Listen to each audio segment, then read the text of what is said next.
Broods, locally owned for more than 30 years. GUBRUDS. Call the good dudes at Broods, GUBRUDS, thebroods.com. Downtown Ford Sacramento welcomes you. With literally acres of new and Ford-certified pre-owned vehicles on site, you can start planning a road trip up into the snow now because Downtown Ford has the vehicles to get you there. And our top-notch service team will keep it running perfectly as long as you own it. Cars, trucks, SUVs, and fleet vehicles. Downtown Ford Sacramento. Open daily on Howe Avenue next to the How About Arden Shopping Center. Okay, we are running a car drive right now to help veterans all across America. So if you have an old car, truck, or van, even a motorcycle or an RV sitting around, you can right now give it away and help the vets. They really need your help. And your car will help support the vets and their families. And guess what? You even get a tax donation. Plus, we'll even come and pick up your car for free. And all you've got to do is pick up your phone right now and make a free call. Now is the perfect time to do something good for the vets. Give back to the vets right now for all they've done for this country. And your old car can really help them. So call the Veterans Car Donation Program right now for free pickup of your vehicle. Help the vets and help your taxes at the same time. Call right now. 800-598-0539. 800-598-0539. 800-598-0539. That's 800-598-0539. Listen up, guys. Are you experiencing any of the following? Fatigue, less drive, poor performance? If so, you may be one of the nearly 30 million men in the U.S. today dealing with ED. But did you know you don't have to pay hundreds for a prescription anymore? And you don't have to deal with the hassle of seeing the doctor or the embarrassment of going to the pharmacy for a certain pill. Now, with one free call, you can find out how Herbal Virility Max can help you feel like a man again.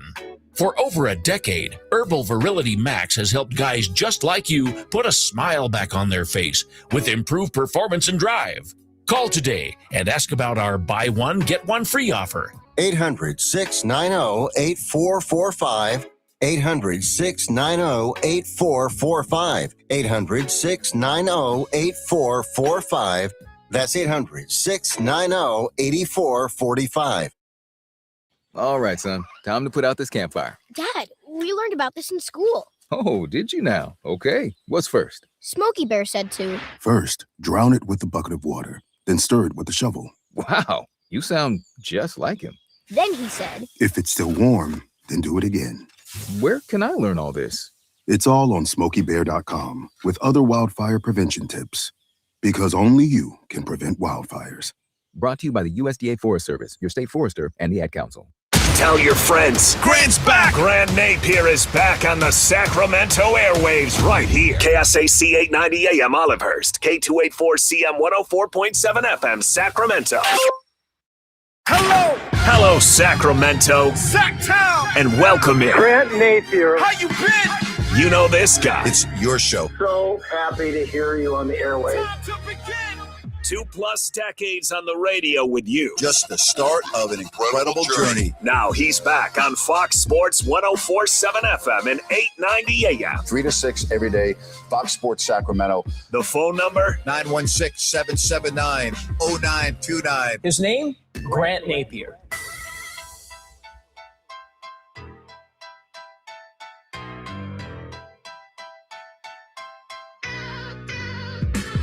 And a good afternoon, everybody. Hope you are doing well. Olden Polynice today at 4 o'clock. Marcos Breton of the Sacramento Bee right after Grant's Grant at 5 o'clock. Your phone calls, 916-779-0929. That's 916-779-0929. I'm going to once again start my show by talking about an incredible event that I watched last evening, and that was the World Baseball Classic. And I was lukewarm at the beginning of the WBC. I was like, And I became more and more interested after pool play. I thought the United States and the Dominican Republic was a great spectacle, great entertainment. And then I watched last night's game against Venezuela for the championship, and it was a spectacular sporting event. It has restored my faith in the sport of baseball, which I think has gone steadily downhill. But after watching the WBC, I'm like, wow, now I remember why baseball for such a long time was truly our national pastime. That's what I was thinking of as I was watching the game last night. And that's what I was thinking of when I was watching the game against the Dominican Republic 2 nights before. I can't even put into like words the feeling I got watching Venezuela win the championship. I mean, it was incredible. The atmosphere, first of all, you could not have had the game in a better locale than Miami, Florida, with the Dominican Republic getting to the semifinals and Venezuela in the championship game. As somebody that makes Florida as my home state and have lived in Miami for a number of years, I can tell you that the flavor of South Florida, the cosmopolitan city, the people from all over the world, particularly Latin America, South America, the Caribbean, obviously Cuba. It's remarkable to watch that game the way I did, knowing so many new friends over the last several years from the regions that I just mentioned. And the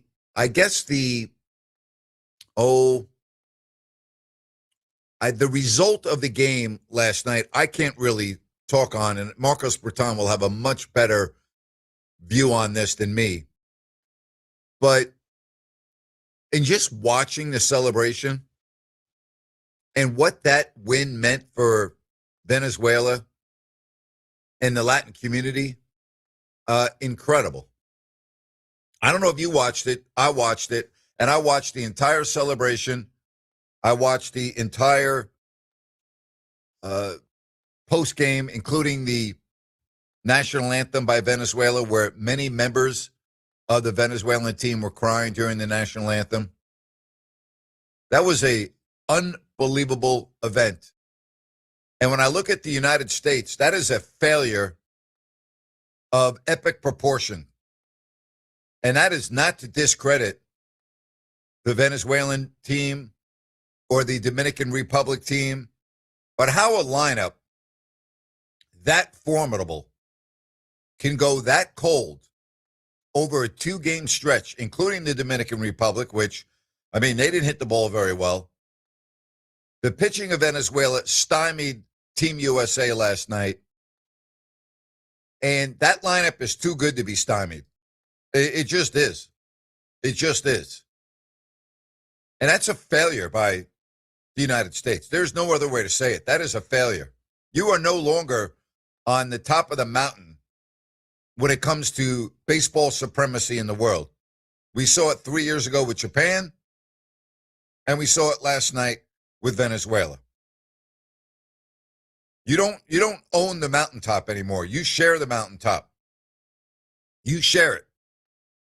Now, I'm not ready to say that baseball in Venezuela is better than baseball in America, but what I am saying is for right now, they've got the bragging rights, and they deserve the bragging rights, as Japan did back in 2023. That's the reality of the situation. And as baseball starts, can you believe that opening day is a week from tonight? The Yankees and the Giants in San Francisco. Am I going to go back to not really paying attention to baseball here in a couple of weeks? Probably. Just like we saw in the gold medal games in hockey A lot of people gravitated towards that, but that doesn't mean they go and watch the NHL. I do because I've always been an NHL fan, but I know a lot of people don't. Do I think that because of what we witnessed last night and in the tournament, that will bring more people to Major League Baseball? Probably not. Baseball already has their fan base. They already have their niche. I mean, I'm not so sure about that. I wish the game was played differently during the regular season of Major League Baseball because last year's World Series between the Dodgers and the Blue Jays was epic. It was as good as I've ever seen. I mean, it was that good. It was great. But what I watched last night and when I watched 2 nights prior was every single pitch. I didn't miss a pitch. I can't remember the last time that I watched 2 baseball games back to back where I didn't miss a pitch. Didn't miss a pitch. I don't think I've done that in years. I haven't. That was baseball the way the game is supposed to be played. The desire, the love for the game, the emotions, everything about it, every single at-bat being so important. That was great. And the fans in Miami, absolutely amazing. Really amazing. And as somebody that has a new appreciation for, I shouldn't say a new appreciation, a different appreciation for the culture in South Florida, and knowing so many people now from different regions of the Latin community and that city, wow. Like, that's all I can say is wow. That was a phenomenal spectacle, in my opinion. That has renewed my faith, at least for a short period of time, in the sport of baseball. I don't know about you, but for me, give me more of that. Give me more of that, because that was baseball played the way I like it played and what I want to watch when I watch baseball. And you cannot underestimate how much that meant to Venezuela. And there's something about championships in any event. We saw it in the Olympics, and you saw what it meant to both the women and men's hockey teams, the raw emotion, the singing of the national anthem with tears and great emotion, the fact that the players were genuinely thrilled for the people of the country that they represented. It was great. All right? It was great. Said, Grant, do I think that the MLB will come up with a USA versus the world for the All-Star week? Well, if they do, I think they'll get annihilated. Because if you took the best from around the world against the best from America, I think the world team would destroy the United States. If you took the best players from Japan, the best players from the Dominican, the best players from Venezuela, the best players from Italy, the best players from wherever, and you put them on one team, they would annihilate the United States, in my opinion. I mean, I'm sorry.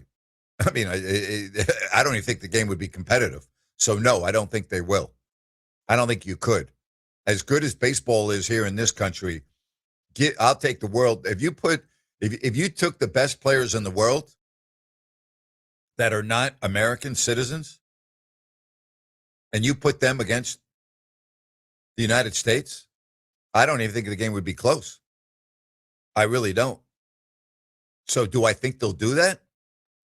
I think it would be epic, but I also think they won't do it because it'll be too embarrassing for the United States.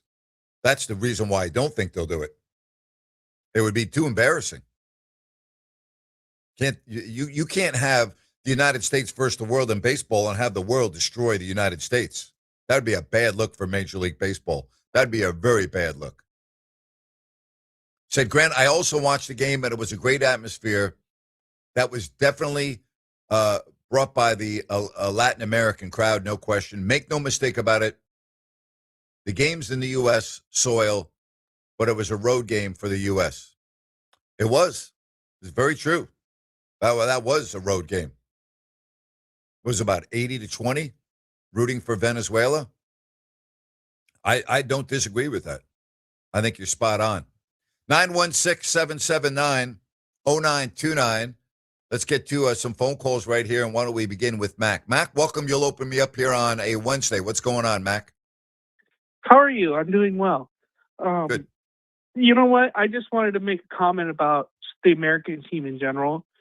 In my opinion, the American team, just watching the way that they play, is kind of what's wrong with baseball. And it's that, I'm looking, you watch the players now, and they're okay with striking out. There was a stat in the fourth inning that said, combined with yesterday's game, the Venezuela game, and the game prior, that they had 20 strikeouts.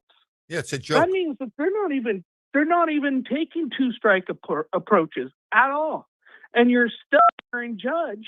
He's okay with two strikeouts? I mean, I hate to say listen, this, I'm a Yankee fan. Aaron Judge, I have no confidence in him in a big spot. I just don't. I have no confidence in him in a big spot.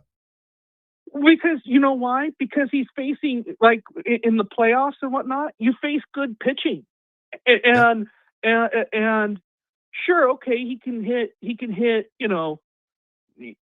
other guys that are just fastball heavy, but he looked lost at bat. And one other thing I hate about him is if you watch, he always dips his shoulder, which makes the barrel stay out of the zone longer, because he's trying to cheat and just tomahawk a baseball out of there. He's not like Tony Gwynn would do, take the knob through the zone, and that way the barrel stays in the zone. There's none of that type of, like, the mechanics. When I watch Team USA, it just makes me puke. And that's why, like you said, like you and myself, I'm getting so turned off with Major League Baseball, because if you're okay with striking out. Yeah, the ball's not in play enough. That's my biggest problem with watching baseball, and you hit it right on the head. The ball is not in play enough. They don't even, the beauty of baseball is to make the defense play defense, right? Put the ball in play and force the other team to make good defensive plays. And if not, you get an extra out. I mean, we don't even see that enough in baseball now, because the ball's not in play enough. Well, that brings up another great point, is how many pitchers do you see pitching to contact nowadays? Like a Greg Maddux. You don't see that anymore. It's all about getting the strikeouts, and now you're pulled in the fifth, sixth inning. So you can't go deep because you were having 5-6 pitch at bats early because you wanted to get your strikeouts. One thing I would like to see, and I don't know if this is possible or not, due to the limitations that are put on, particularly Team USA, there were no limitations put on Venezuela, and their manager even talked about that. He said, I'm not taking any phone calls from any general managers or managers in Major League Baseball. They don't even bother calling me, because I'm going to manage this team how I want.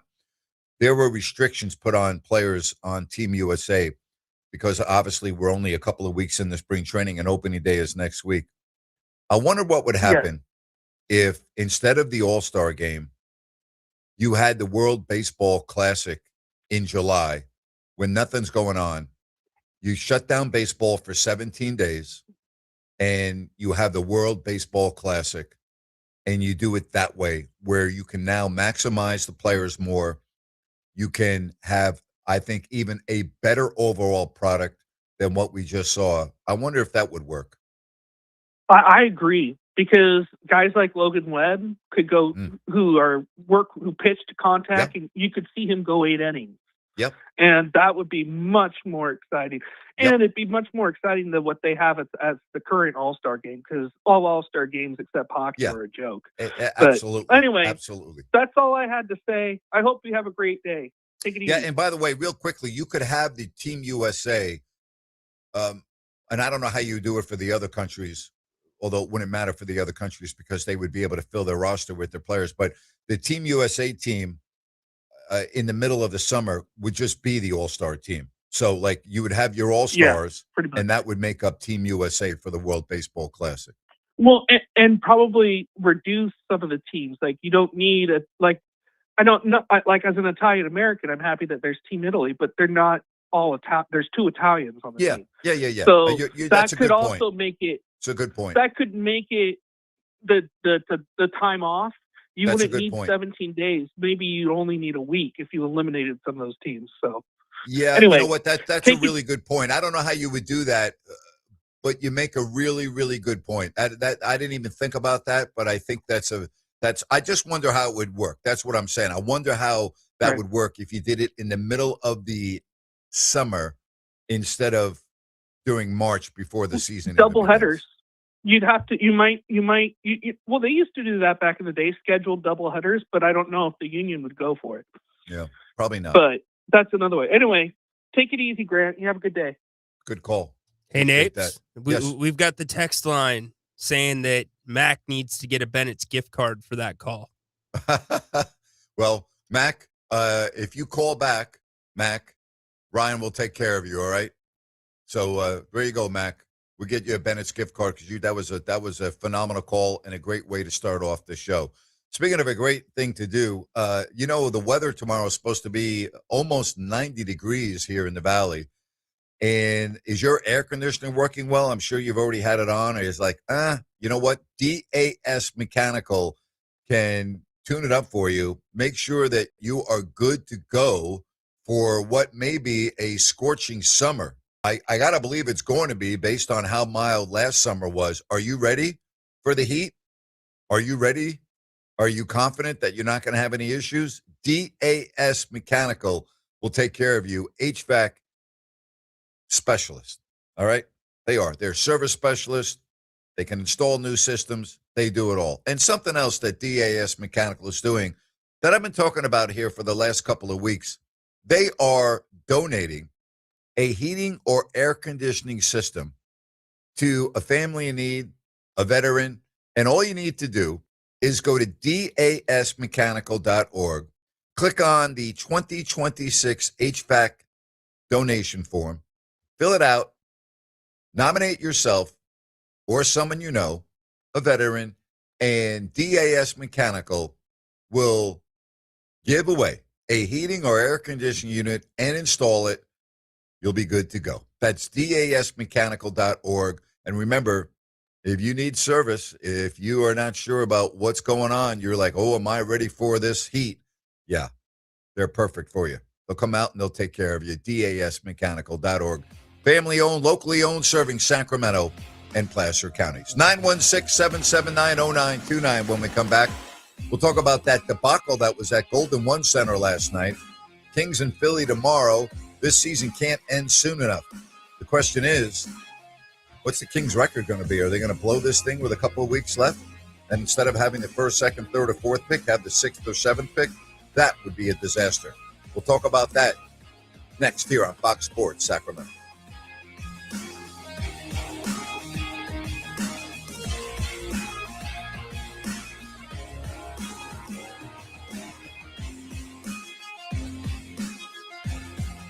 This weekend, Hot Wheels Monster Trucks is live at Cal Expo, but this Thursday, you can see the all-new Rhino-Mite in person at Elk Grove Chevrolet. It's free to the public, plus win tickets and other official swag, too. Come see Rhino-Mite this Thursday, 4 to 6 p.m. at Elk Grove Chevrolet at the Elk Grove Auto Mall.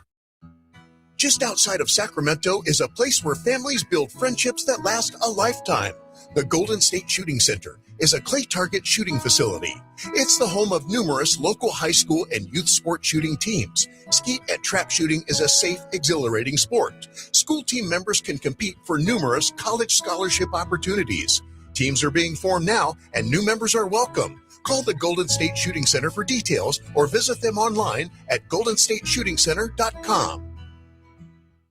Investors, keep listening to learn how to get your free gold report. A currency crisis is upon us. The U.S. dollar has been the world's reserve currency for over 50 years, but that is changing. It's time to protect your retirement. decades of reckless borrowing and spending have critically weakened the dollar. The U.S. has become the world's biggest debtor with over $35 trillion in debt. Plus, the dollar's become weaponized. Countries are dumping it. Investors who wait until it's too late could lose big. There is one safe haven: gold. Diversify your portfolio with a physical asset they can't take away. Call the Reagan Gold Group right now and ask for your free gold guide. Here's our number.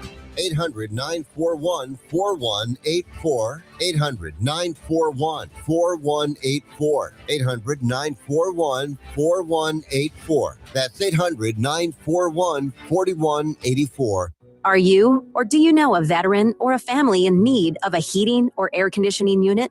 If so, go now to dasmechanical.org and nominate yourself or someone you know to receive one with installation being donated by our neighbors at DAS Mechanical. We all know this past year has been tough for some in our community. Nick Delancey and his DAS family want to give back, and they're excited to give back, just like this, to help out a veteran or family in need. It's very simple to enter. Go to dasmechanical.org. Click the 2026 HVAC System Donation tab and fill out a very short 6-question nomination form. That's dasmechanical.org. Click the 2026 HVAC System Donation tab and fill out the short form. DAS Mechanical, family owned and proudly serving our community for years. Nominate now at dasmechanical.org. That's dasmechanical.org. I'm retired and worried about the cost of food, medicine, and rent. BenefitsCheckup.org connected me to an extra $1,000 a month. Best of all, it's free. Visit Benefits.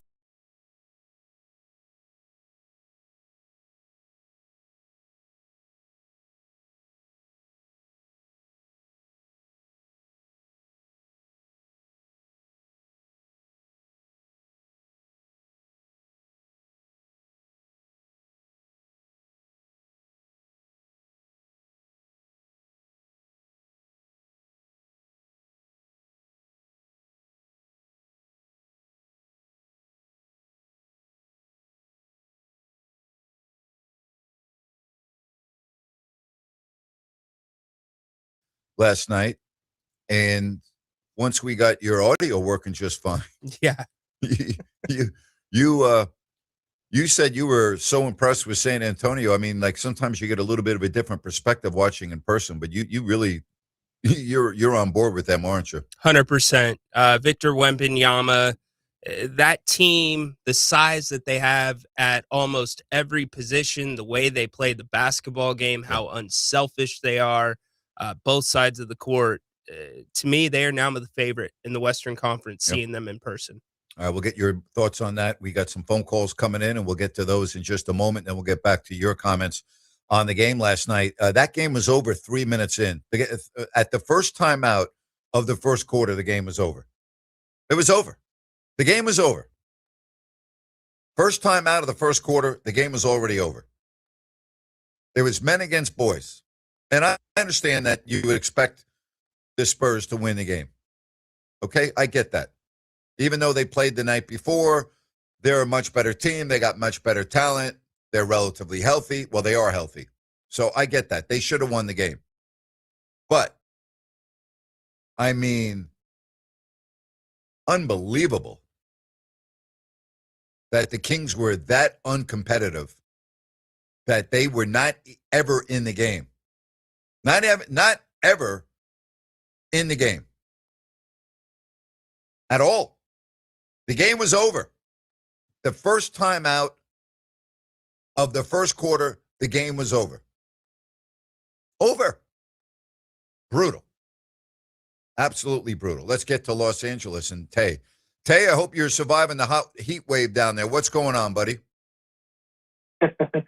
Grant and Ryan, thank you for taking my call. It's very warm down here, so I'm trying to keep cool. How are you doing this afternoon, Grant? Well, amen. Yeah.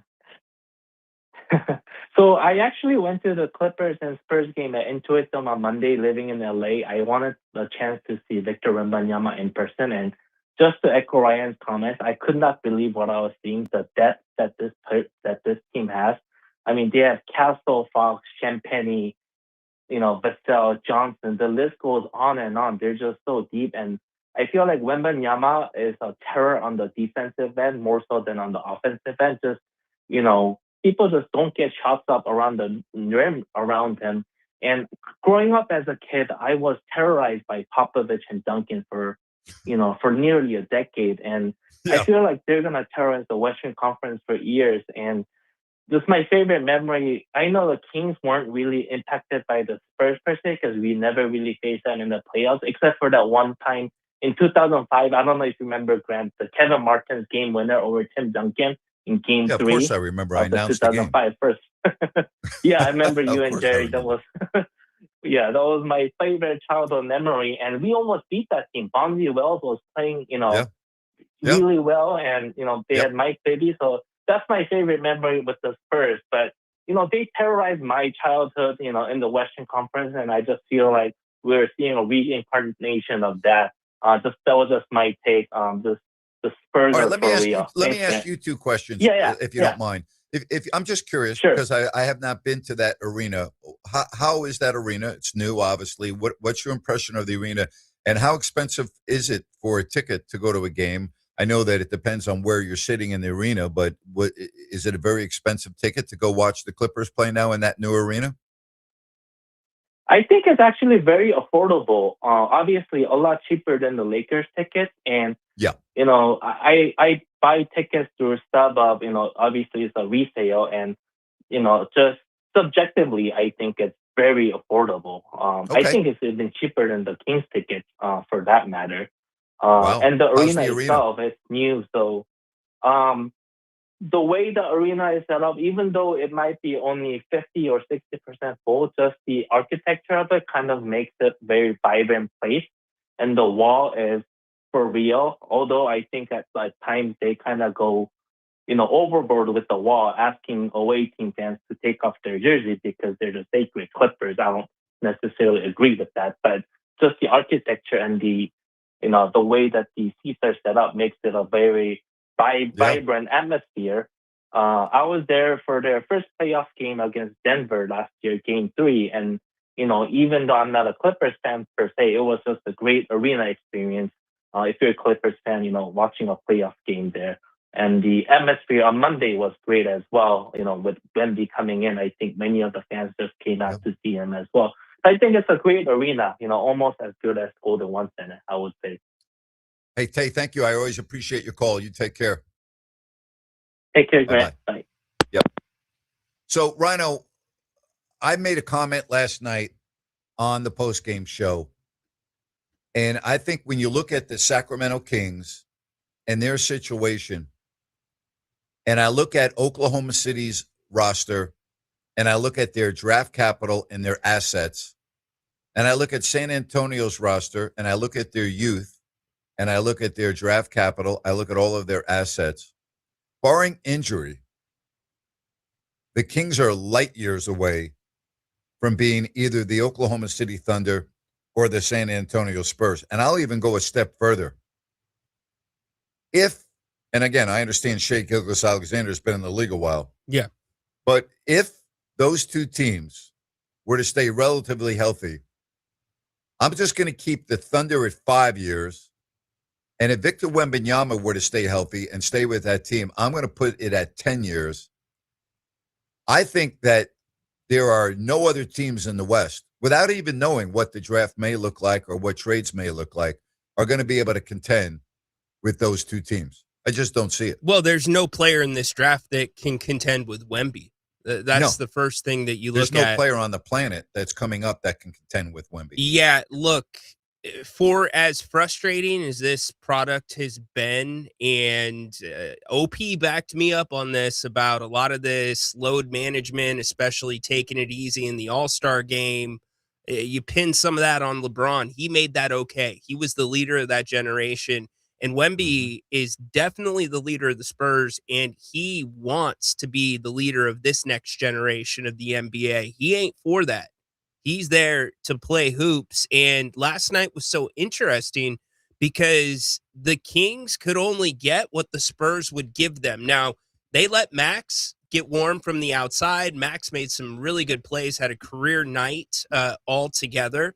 He's played with Wemby. He knows Wemby very well. But to see the Spurs just suffocate the Kings, and it was an endless assault, no matter who was on the court. Wemby only played 22 minutes. Here was DC's comments on Wemby, and I completely agree with him here. He is so we talk about his skill level, but I don't really think that that's the thing that makes him special. I think his competitiveness is really the thing. He really wants to be good. So that means that he pushes everybody else to do the right thing. That's where the money's at. The skill is, he's just skilled. So a big guy like that, we've seen not that size, but we've seen guys who can make shots who are big. We've seen guys who can put it on the floor that are big. Now, his ability to play above the rim and different things, but I think his competitiveness is probably the thing that's going to carry the day there. And I just want to add this. I want to get into that a little more. Okay, go ahead. Why do you agree with that? See, to me, when I look at Wemby, I look at his skill set first and foremost, and I look at his body. And so, that's what makes him great. See, that's what makes him that's great. where that is true. But when you have that skill set in that body, you could just roll out of bed and have a very successful Hall of Fame career for 10, 15 years.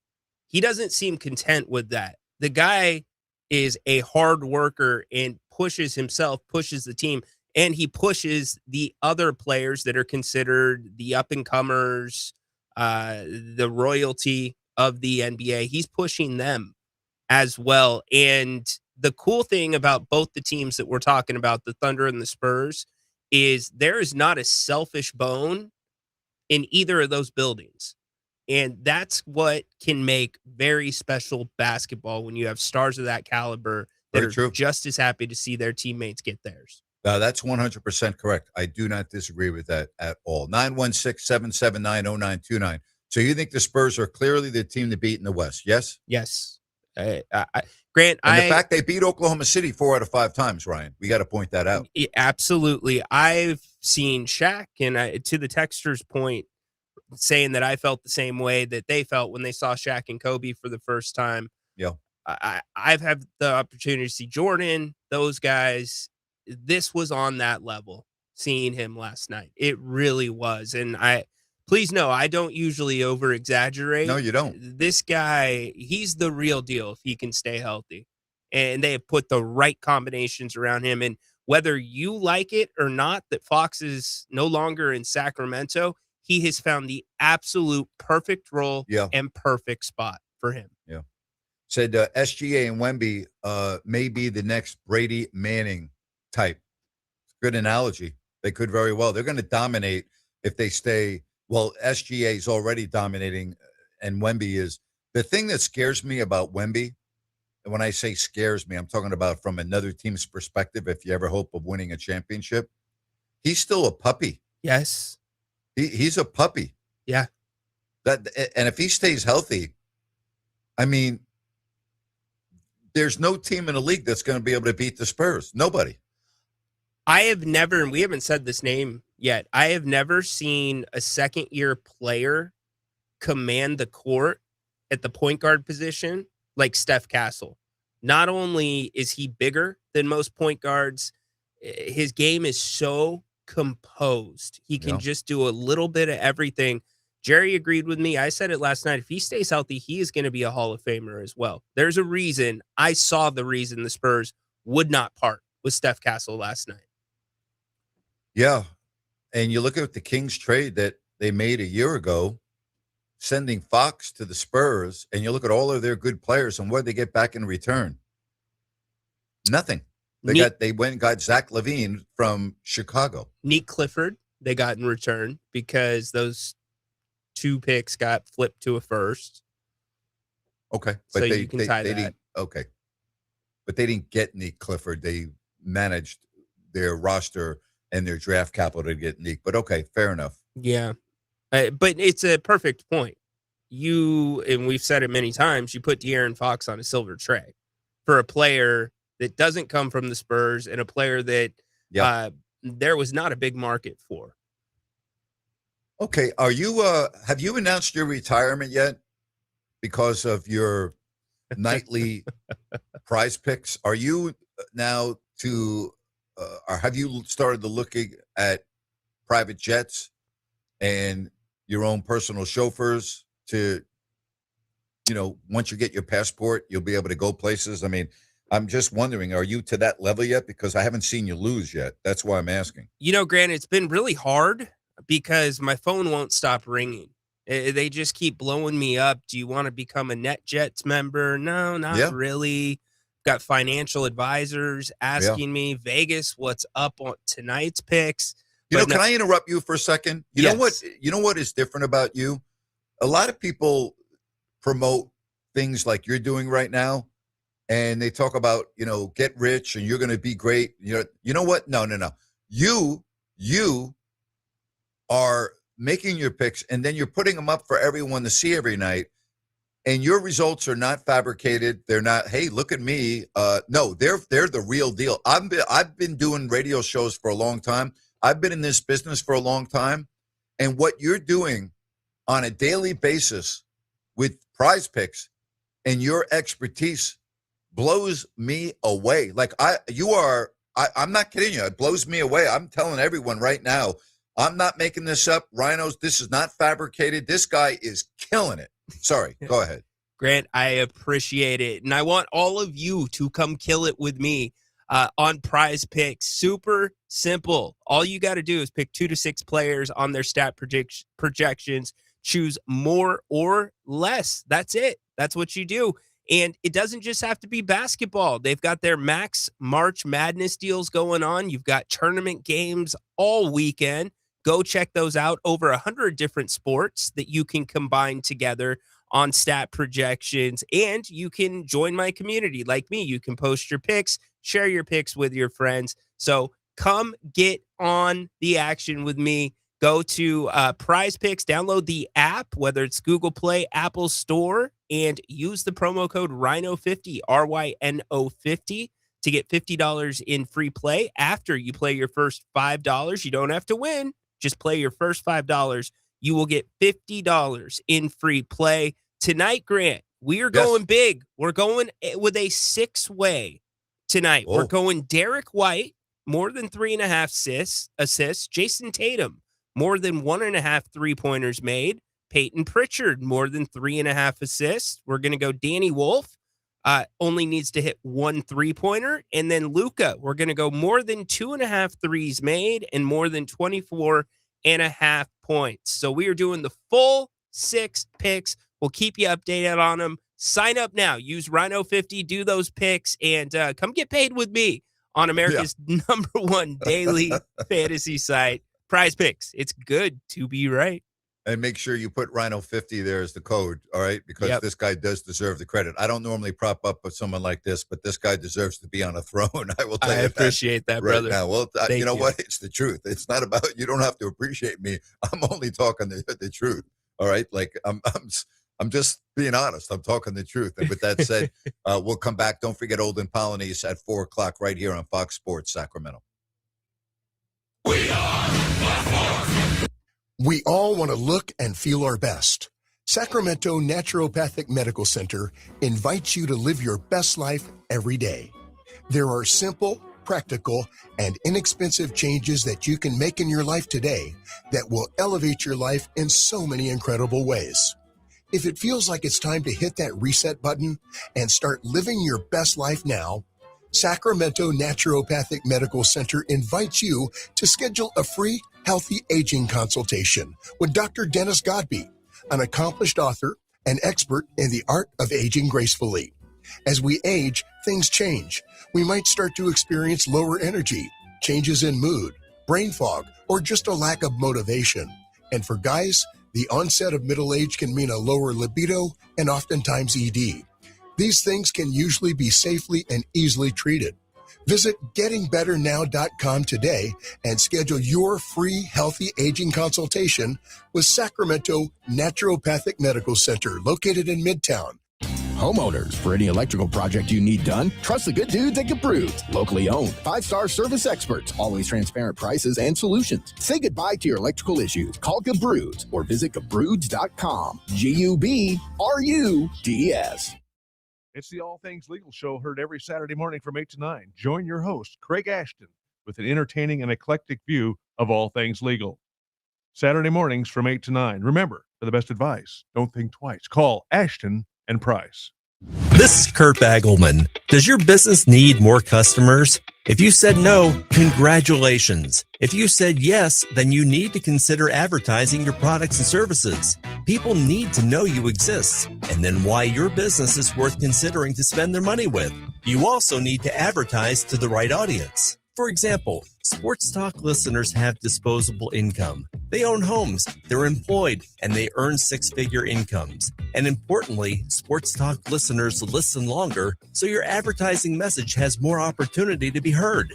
Does your business need more customers? If the answer is yes, then give me a call to schedule a conversation. We'll discuss your objectives, talk about potential strategies, and also determine if Fox Sports Radio is a good station for you to consider. Call me, 916-779-0914. Radio gets results, and we are here to help. Call 916-779-0914. Hear that? That's the sound of your life. Perfectly imperfect. Beating in rhythm to the world you've created. But every time you drive after drinking, the music gets drowned out. Your life sounds pretty great. Don't let a buzz ruin it. Buzz driving is drunk driving. Don't drive buzzed. A message from NHTSA and the Ad Council. Remember, always be generous with the nutmeg. Just eyeball it. Okay. Mom's wisdom has served you well, but now it may be your turn to guide her. Hey, I'm worried about Mom. She keeps forgetting her famous sweet potato pie recipe. Some things come with age, sis. And some don't. Knowing the early signs of Alzheimer's in a loved one will help you make the best decisions for your family. Visit 10signs.org to learn the signs. Brought to you by the Alzheimer's Association and the Ad Council. Snakes, zombies, public speaking. The list of fears is endless. But the real danger is in your hand when you're behind the wheel. Distracted driving is what's real.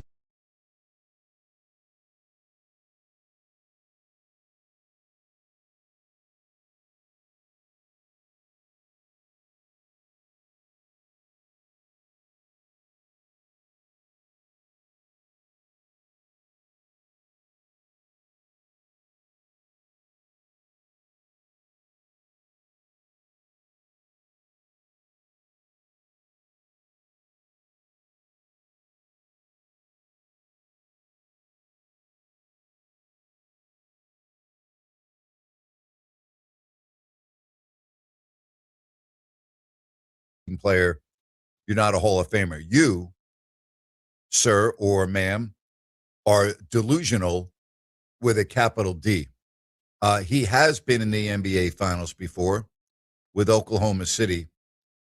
He has been in, I believe, 4 Western Conference Finals. He has very good numbers in the playoffs. No, he does not have a ring like you would want, but either does Charles Barkley. Is he a Hall of Famer? There are a lot of other players that haven't won a championship that are in the Hall of Fame. I don't know how you can make a comment like that. You're out of touch with reality. I mean, you can say that you're not a fan of his, and I'm okay with that. You don't have to be a fan of his. But to think that he's not a Hall of Famer, you're watching a different Russell Westbrook and a different sport than I am. He's going to be a first ballot Hall of Famer. It's not even going to be a topic of debate or discussion. It will be unanimous. Well, I don't even know how that is voted on, but he will be a sure, no ifs, ands, or buts about it, first ballot Hall of Famer. You got to be kidding me. I mean, stop it already with that nonsense. Come on. Wow. All right, let's get to some phone calls at 916-779-0929. And we get to Big Al. What's going on, Big Al? Blessings to you, Mr. Napier. As I hope you are very cool and refreshed compared to driving around. I'm driving around with my windows down, trying to, toughen myself up a little bit. It's pretty good. Anyway, you are a New York Giants fan, are you not, Grant? I am. Yeah. But you know the area. So I found this funny. I was watching all the NFL draft stuff, and I realized, so the Jets have the 16th pick. Do you know the other I'm sure you know one for sure. Do you know the other two quarterbacks that they picked at number 16 in their draft? You're talking about the Jets? Sir. No, off the top of my head, I don't. Who are the other two picks at number 16? I don't, but Joe Namath came to them at number 16. Okay, out of Alabama. Yep. And then Richard Todd. Oh, Richard Todd, okay. Who had a really good career in New York. I know. I would have lost so much money if anybody that thought, are you kidding me? So it's funny. So then they were just trying to link it together, say, oh, here's the third 16. And of course, some analysts are saying, oh, they might want to take Simpson out of Alabama again. Although the good, smart money or the Grant Napier and Allen money would say, hey, I don't think you do that. Why do you do that? I mean, they are well provisioned for next year with their 3 first-round picks, really high-quality quarterback. Yeah, next year is a good-looking. Yeah, next year is a good draft for quarterbacks. At least it appears that way, no doubt about it. And they have so much other than you do. It's funny. Well, yeah, the Jets are such a messed-up organization. I don't even know if it matters with how bad they are. Woody Johnson's just a horrible owner. You're right. Al, you're breaking up on me a little bit. Thanks very much for the call. You have a good afternoon. Ryan, can you believe that we actually have a listener or a viewer, depending on what format they're on, thinking that Russell Westbrook is not a Hall of Famer? Yeah. I mean, you got to be kidding me. Yeah. I mean, if you're watching what he's done this year and you feel like he's padding his stats. He's 37 years old. I know. I'm just saying, if you have a small sample size and a narrow opinion on somebody. Well, first of all, the Kings are allowing him to pad his stats. So let's first of all put that out there. The Kings are allowing him and giving him a no leash at all. They're allowing him to do whatever he wants. They're putting him on the court for an ungodly amount of minutes on most nights. And there's no coaching with Russell Westbrook. So I put that more on the Kings than Russ. It was actually funny. Last night, Max was asked about Doug and the intricacies of Max's inside game and how it's continuing to build. Here's what Max had to say. Russ tells you to do. Start that over. No, just do whatever Russ tells you to do. Whatever he says, you do it. And yeah, it works just fine. So that's what it is. But no, I mean, I think there's screening angles, understanding who you're screening for. If you're screening for a non-shooter, you want to go a little lower, more angle toward the basket. If you're screening for a shooter, you want to be a little bit higher, force the guy to really, go all the way over. When you open up, you want to open up to the ball. You don't want to ream roll every single time. I mean, you can switch it up, but just a little bit of it. Understand where they like to pass you the ball. If it's in the pocket, you kind of want to have 2-3 hard step, kind of wait there. If it's more of a right away pass, like Doug McDermott, amazing shooter, he either have the shot or he's gonna hit you right away. So understanding that timing a little bit, and then once you catch the ball in the pocket from there, you just let it fly, hope it goes in, pray a little bit, works out. Pray a little bit. There you go. Max Reynaud after the game last night. 916-779-0929. Don't forget, Olden Polynice is going to be coming on in about 10 minutes. And then after Grant's rant at 5 o'clock, Marcos Breton. We're going to talk some baseball, some WBC. Just a phenomenal event last night. And really a phenomenal tournament. Incredible. Let's get to Carmichael and say hello to Mark. Mark, welcome to the show. Hey, how you doing, Grant? I'm good, Mark. Hey, I wanted to ask you, How do you think Doug Christie would have done coaching the Warriors in their heyday? I really don't know. I've never thought about that, and I don't deal with hypotheticals, so I really don't know. Well, okay. The other way is, how do you think Steve Kerr would do coaching the Kings right now? I think they'd have a lot more structure. I think that the rotations would make a lot more sense. I think that there would be better evaluation of the players on the bench. I think that his substitution pattern would be much better. I think his in-game adjustments would be a lot better. So I think the team would be much better coached.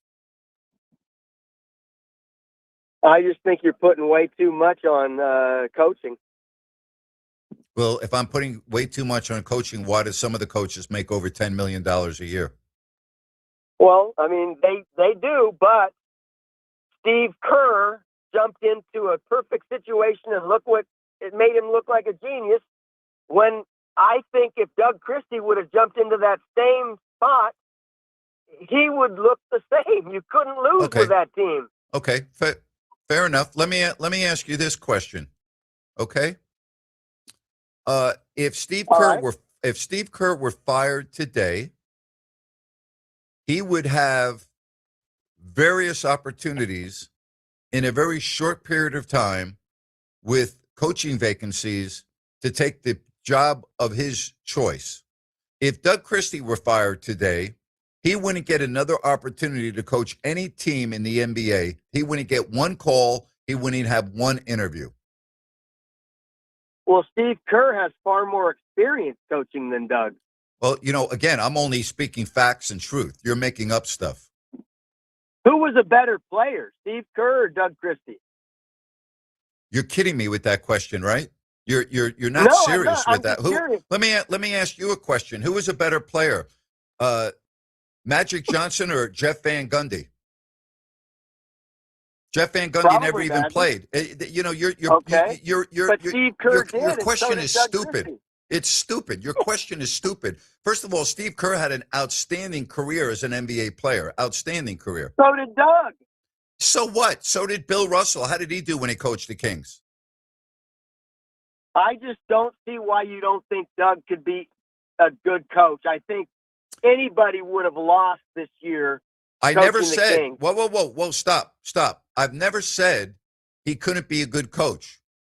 I've only said he's not a good coach. I've never said he couldn't be a good coach. I've only said he's not a good coach. And in my opinion, I don't think he is an NBA head coach right now. And I don't think he's qualified to be an NBA coach. I've never once said I don't think he could ever be a good coach. Never said that.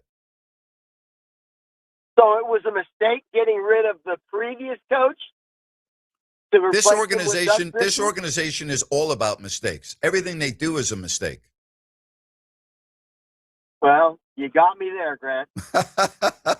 On that note, you have a good afternoon. All right. Thanks for the call. You too. All right. Oh, man. Wow. I mean, I don't know what else to say. I really don't. I don't know what else to say. Who was a better player? What does that have to do with anything? Who's a better player? I mean, I think there's a debate there. On what? You look at who Steve Kerr played with and the fact that he won championships. Yeah, no, but I mean but where are you going with that? Who cares? Yeah, no, I got you. I got you. It's not relevant to the conversation at hand, which is coaching. It doesn't matter who is a better player. It's stupid. Ridiculous. Oh, my gosh. Eric Spoelstra's a pretty good coach, isn't he? I mean, I don't even know what else to say. Other than Olden Polynice. He's coming up next right here on Fox Sports Sacramento.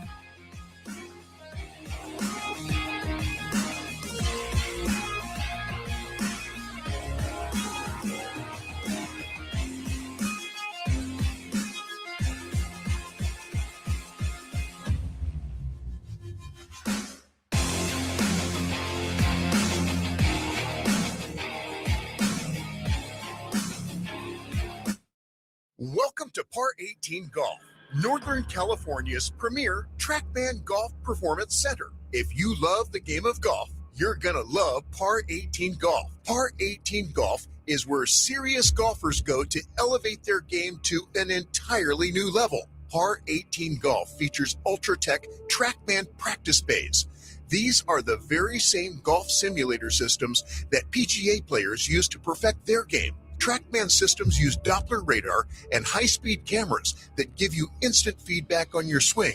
It analyzes distance, ball spin, face angle, and club path. It's how the world's very best players train. Open for both private and group events, with memberships, leagues, and coaching available. It's for serious golfers who demand more from their game. Located inside the historic Nimbus Winery in Rancho Cordova. Open every day by reservation, rain or shine, day or night. Visit par18golf.com today and experience the future of golf performance. Okay, we are running a car drive right now to help veterans all across America. So if you have an old car, truck, or van, even a motorcycle or an RV sitting around, you can right now give it away and help the vets. They really need help. And your car will help support the vets and their families. And guess what? You even get a tax donation. Plus, we'll even come and pick up your car for free. And all you've got to do is pick up your phone right now and make a free call. Now is the perfect time to do something good for the vets. Give back to the vets right now for all they've done for this country. And your old car can really help them. So call the Veterans Car Donation Program right now for free pickup of your vehicle. Help the vets and help your taxes at the same time. Call right now. 800-598-0539. 800-598-0539. 800-598-0539. That's 800-598-0539. You've been saying you're going to pay better attention to your home's honeydews. Check one off your list right now by calling Gabrud Services to schedule a 12-point inspection of your home's electrical system. The safe rule of thumb is every 5 years for an inspection. If it's been 5 years or more, call Gabrud's now. A qualified technician will provide a thorough inspection of the electrical system to ensure it's safe or alert you to potential problems. At Gabrud's, electrical work is all we do. We are the area's recognized experts for anything electrical, and our number one priority is ensuring your home and family are safe. You've been saying you'll pay better attention to your home. Stop saying it. Make the call to Gabrud's. Talk with a real person and schedule your 12-point inspection today. Gabrud's, locally owned for more than 30 years. G-U-B-R-U-D-S. Call the good dudes at Gabrud's, G-U-B-R-U-D-S, Gabrud's.com. Grant Napear is back every weekday afternoon, 3 to 6. This is Fox Sports, KSAC 890 AM Olivehurst, K284CM 104.7 FM Sacramento.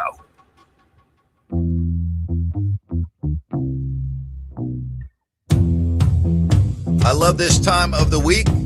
Wednesdays at 4 o'clock, we talk to former Sacramento King, former NBA vet, Fox Sports NBA analyst as well, Olden Polynice. How are you, OP? Good afternoon.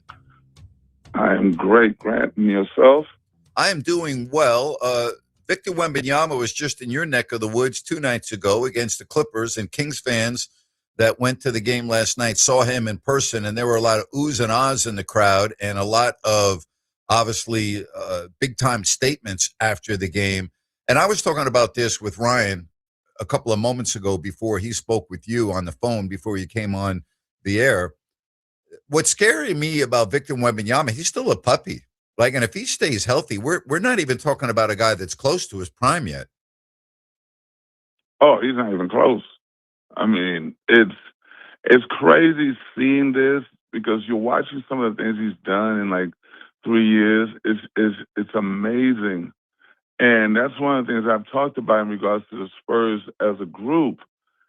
They are exceeding expectations early.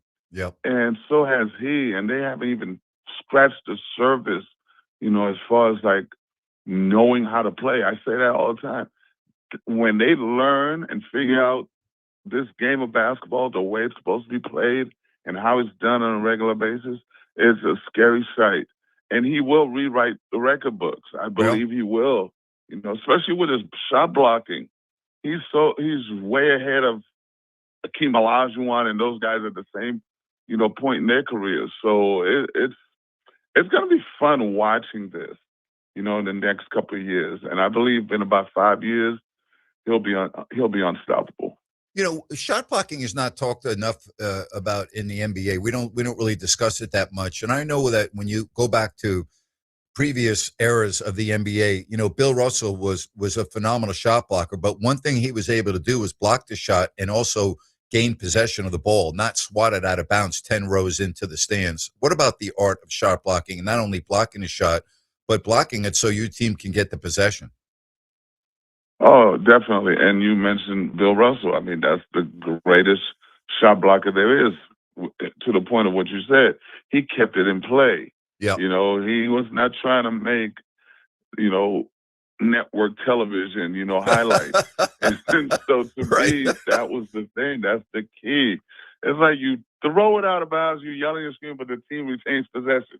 It's like, and so, but Victor is at that level. I think he's done that a couple of times where, you know, he blocks it and holds on to it. And the one where he was standing flat-footed, he just blocked it against the backboard. So he's at least, you know, showing some signs of Bill Russell. But the thing is, it's almost, his shot blocking is a combination of Bill Russell, Akeem Olajuwon, Dikembe Mutombo. It's all those guys. Wow. It's all in one person right now. That's unbelievable. You know, he can go outside. He can block you from out on the perimeter. It's insane. I was a bit skeptical of him because I had said, you know, like, hey, I've seen this movie before, because I had seen tall guys that could do stuff like that, you know, including Ralph Sampson. Yeah. And then we had seen Bol and some other guys. But this guy, and I ate my words, because this guy is nothing like those dudes. I mean, he's insane. He is insane. Yeah, you know, you played. We always talk about great players, and you played with a lot of really, really, really good players. Is there one player in particular that you would say is the best player you've ever played with? Oh man, I mean, the one that sticks out to me only because of the simplicity of the game and how he made it simple is John Stockton. It was just a pleasure to play, you know, to be on the same court, to be in the same locker room with this guy. He just made the game so easy to play. And he doesn't get enough credit for his greatness. And so to me, that's the one. And again, you're right. I've played with so many of these guys and against so many, but Stockton made the game super, super easy for you. He kept it simple. You know, we say it all the time, you know, kids, keep it simple, stupid. And he kept it simple. You know what else I love about John Stockton? And this was something I've always complimented you about. You played every game. And if you could play, you were going to play. John Stockton and Jerry Sloan used to talk about this. You know this a lot better than I would. But when we talk about Stockton and Malone, not only were they great, but they practiced every day. They didn't take days off. They went to work every day. They played. We talk about load management. These guys not only played every game every year, they practiced every day. Grant, let me just tell you this. I still vividly remember a day when Jerry Sloan's like, okay, Carl, you sit out. John, you out. Horny, you out. Jump on a sec. Yeah. Man, them boys look at him like, I'm playing. Because we're about to scrimmage. Like, they don't want to sit out. They refuse. These guys were insane with this stuff. They didn't sit out. Players today, I love that. And they would have ran to the sideline. What was and it the like? funny thing about it is that players today, they don't even practice anymore. So, hey, I watched Jerry Sloan play in person at Madison Square Garden with the Chicago Bulls once. And I remember that team. They had Bullwinkle, they had Walker, they had Bob Love, Jerry Sloan. But when I got to know Jerry Sloan and interviewed him a number of times, I was fascinated by what a great person he was and some of the in-depth conversations I would have with him. But what was it like being around Jerry Sloan when he was mad? Oh my God! I can't even say this stuff on air. Well, say it I without will the four-letter words. I'm gonna say it without the 4 and the 9s and all of them, and the 11s. Could he intimidate you? Could he intimidate you? Yes, and that's the crazy thing. It's not like you were scared of him, but you were scared of him. You know, because it's like, okay, if I start seeing this old man and he whoops my butt, that's embarrassing. Because we always used to say, if you pick a fight with Jerry Sloan, you better bring your lunch pail, because it's gonna be a long day. And so, to me, one of the things I really truly respected with this man is that he could have a meltdown in the locker room in regards to our play, and most of the time he was correct. We were not, and we did that too. That's why I say I'm not gonna put stuff on this generation. There were days where we came out sluggish. Again, we were playing all the time, so there's gonna be some nights you're not sharp, and he would be like, "You guys are not sharp." I still remember him taking out the starting unit after 2 minutes one time.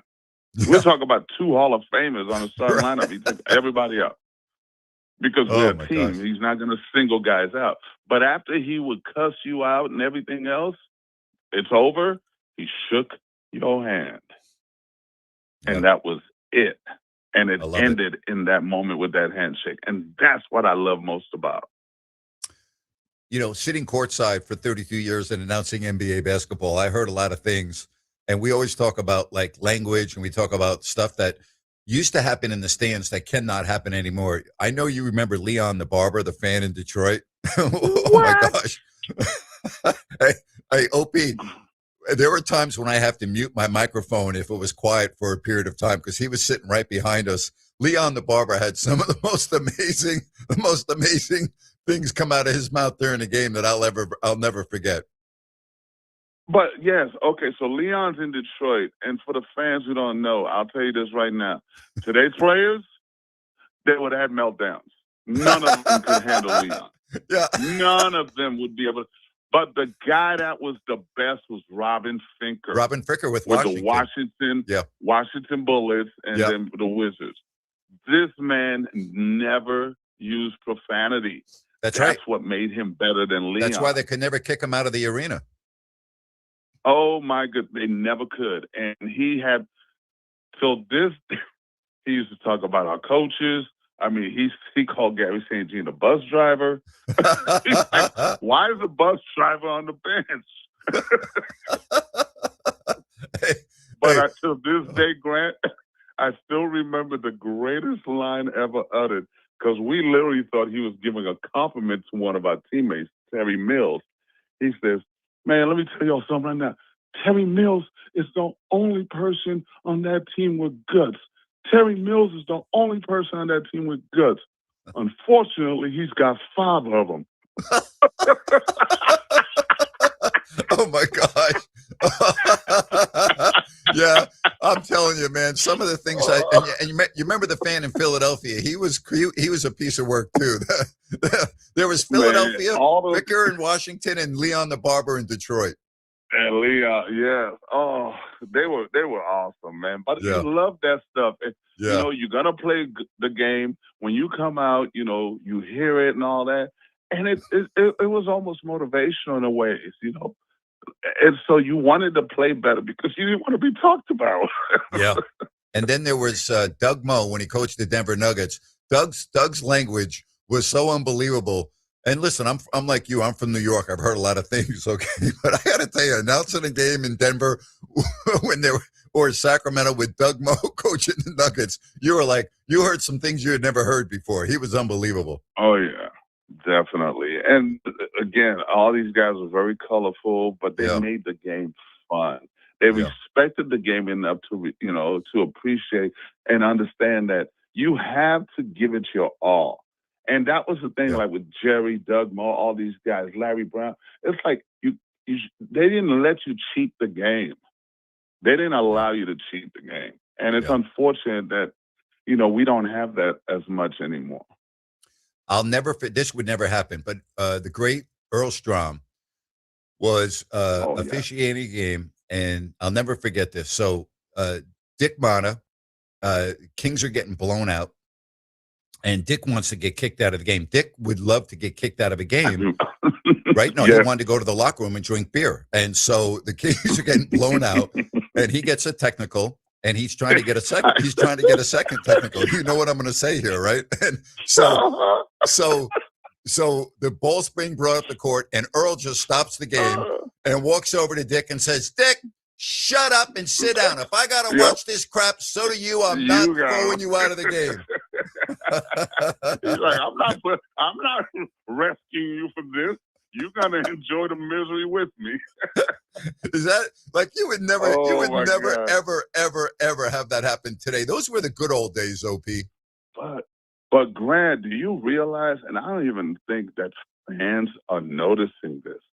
There's a shift in the NBA in regards to officials. They took out all the personalities. Yeah, it's a shame. And they basically gave us robots.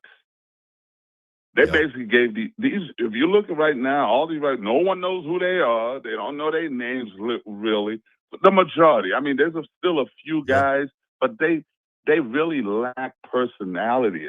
They're very androidish, you know? It's like, okay, I'm just going to blow the whistle. I'm not going to respond. I'm not going to look at you.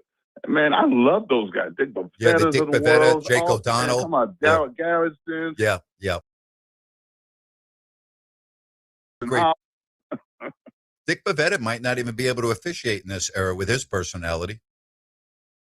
Seriously. None of those guys could. Yeah. Oh. All right. How much you're going to watch college basketball from the time it's on until the time it's over this weekend? Man, I was watching NIT yesterday. Yeah. How about that? You know what? I'm glad you know what? I'm so happy you said that I used to love the NIT, and I think us being growing up in New York had a lot to do with that because it was the finals and the semifinals were at MSG, and it was a big deal. Now teams are declining NIT invitations. We just saw it with Indiana. I hate that, OP. Yeah, I did too, because that used to be the number one tournament. Yes. And the NCAA is a big monster now. So I get it. But good basketball is still good basketball. But yeah, I watched the games yesterday. Texas, NC State, and Howard and UCMB, and it was just, I mean, those were great games. And that's what I love about March Madness is that it's going to be the most entertaining thing you watch. You think you're up 20 with 3 minutes, the game is over, all of a sudden you're down one. There's always something exciting happening. What's it like to be back to you being that young, being on such a good program, Terry Holland, Final Four? What was that experience like? I mean, again, you're so young at that time in Raw. What's that like? What was that like? Everything was new to me and fascinating and exciting and scary all at once. You know, it's like, again, it's like not smart. Well, I don't want to say smart, just not knowledgeable enough to know I didn't know anything. You know, it was like, I didn't know I was supposed to be in the Final Four as a freshman. I didn't know I was supposed to, go up against Hakeem Olajuwon and compete. It was like, hey, he's the next guy in front of me. I didn't realize that it was Hakeem Olajuwon, a great player. I just saw him as another player. And so because everything was so fresh and new to me, I just went out there and played as best as I could. And everything, I just took everything in. So that's the beauty of it. Like, especially March Madness, it's the opportunity for these guys to be on a big stage. And again, being on that big stage, I didn't realize it was a big stage. Perfect example is this. We're playing in the Final Four, right? First, we have the first game. In the afternoon, I literally said, oh my God, I'm going to miss the Final Four on TV. Like, duh, you're in it. Duh, you're in it. What is wrong with you? I know, but in that moment, I was just thinking, I was like, wait a minute, you're playing in the... Hey, I'm so happy you brought up Hakeem Olajuwon because you've chronicled many times and on this show that you didn't begin playing basketball until really late in your life, relatively speaking. And that was the same with Olajuwon. And it's pretty fascinating to me to see two players that didn't start playing basketball until later in their career. I'll tell you, I had this conversation just to, go off on a tangent here. I was sitting at a birthday dinner in Dallas, Texas, next to Roger Staubach and his wife.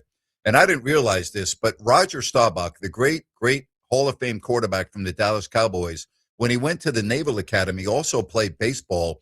And he was telling me at dinner that his dream was to play in Major League Baseball. And he didn't even start playing football, if you can believe this, until high school. And I think about that. Roger Staubach didn't begin playing football until high school. You didn't start playing until later in your life. Olajuwon, it's amazing to me. I'm blown away when I hear stories like this because now, OP, as you know, we've got travel teams. Kids are pressured to playing only one sport, and they start doing it at such a young age and blah, blah, blah. It's so different now. It really is. And it's unfortunate that these kids get pushed to this and they get worn out. Because to me, I believe you should play other sports. Me growing up playing soccer helped me with basketball. And so, and starting late, I didn't get burned out by it. Everything was so fresh and new to me. I was like, oh my God, I want to learn this. I want to learn that. And now they're playing at 6 years old. They're doing AAU at 12, travel ball, 11, 10, 11, 12, 13. It's like, come on, man, that's too much. And to me, that's part of the problem with the injuries is that they are getting broken down and worn out at such an early age. Well, the other aspect, and again, with the advancement of medical technology and data and everything else, there are a lot of people that feel that playing the same sport is bad for your body. When you play different sports, you're using different muscle groups. And when you look at the era that we grew up in, and you look at the era after us, really, where people were still playing 2 and 3 sports, when they went into college and pros, it doesn't seem like there were as many injuries. Now it seems like everybody's getting hurt all the time. Listen, these guys have the greatest medical staff now, and I'm talking about NBA. Yep. And even in college, they got development of so many different things, microfracture surgery, all that stuff. Yep. A lot of stuff we didn't have. I mean, think about it. Our knee braces were them big, bulky things. Sure. Now they got these thin sleeves that they put on that has more support than the bulky. But yet they have all these advancements and they're getting hurt more. It makes no sense to me how that's happening. And OP, but that's why I believe it's because they're wear and tear. OP, you played in an era where you had 4 games in 5 nights. You didn't stay in a city like they do now to cut down on travel and play the same team twice, which they do now a couple of times during the year. They don't have as many back-to-backs. The travel is much better now. The planes they're on are much nicer than when you played. I mean, it's a joke. You started flying commercial when you entered the league. It's crazy what's going on now. Hey, commercial flights at 5:45 a.m. You had to take the first flight available. Yep. I remember we had a game. We got stranded in Denver, Colorado. We played the Nuggets, and big snowstorm hit, and we had to fly out in sections. Like the starters went out first. We finally got on a plane after being in Denver for 3 days, and we were going to Houston to play the Rockets. And the game started with the starters, and here comes the coaches running out the locker room. We didn't even have a coach because they were still getting dressed. Then the second unit, our plane landed later, and here we come in the middle of the first quarter. Yeah. Now, I love it. Tell me, where in the world are you going to have that in the NBA now? No chance. No chance. All right, so let me circle back to the NCAA tournament. Who do you like? Who do you think who's going to be standing with the trophy when it's all said and done? Well, I did my brackets, S's, and all of them has Arizona. Arizona, huh? So that's the one I'm going with. I'm going with Arizona. I got Duke getting knocked out in the Elite Eight, and one of them. I think I have Duke in one Final Four, but how many brackets? Whoa. How many brackets do you do? I did 4. Okay. I just did 4. Okay. That's all. Are they a lot You know, different because for I all do your one. brackets? I do one when I pick one side, then I do Yeah. another one. I pick another side. So I do it like that, and then I just do a random one. You know, and then I do a head one and a heart one. You do a what? A head, just using my head, facts and figures, and a then I heart. do one where I use my heart. Like University of Virginia, I got University of Virginia winning. Oh my gosh, you're a piece of work, man. Yeah, you got the Cavaliers winning, huh? You got your alma mater going the distance in one of them, huh? Just because you have In one to. of my brackets, yeah. Yeah, I In got one you. of my brackets, but I don't think that one's going to win. Yeah, I haven't even examined what do you think's their biggest challenge early on in the tournament? Oh man, Virginia, the tournament exposes all your weaknesses and strengths. I still don't think they score enough points. You know, that's a residue of Tony Bennett's offense. They just don't have enough talent. You know, they're good, they play hard and everything else like all Virginia teams do. They just don't have enough talent. And when you play in this tournament, it comes down to the team with, you know, the combination of the hard work and the talent. That's why I got like a Kansas being in the Final Four, Arizona being in the Final Four and winning it. So it seems like that. Florida does well, you know, in the tournament. And then you're always going to have your surprise, you know, the Cinderellas. Yeah. You know? Do you look I at like travel? Iowa State. I do like Iowa State because they have a young man that I coach, Josh Jefferson. And so I like them a lot. I think they probably gonna make some noise because I know I have them in one of my brackets at least to the Elite Eight. I can't remember off the top of my head.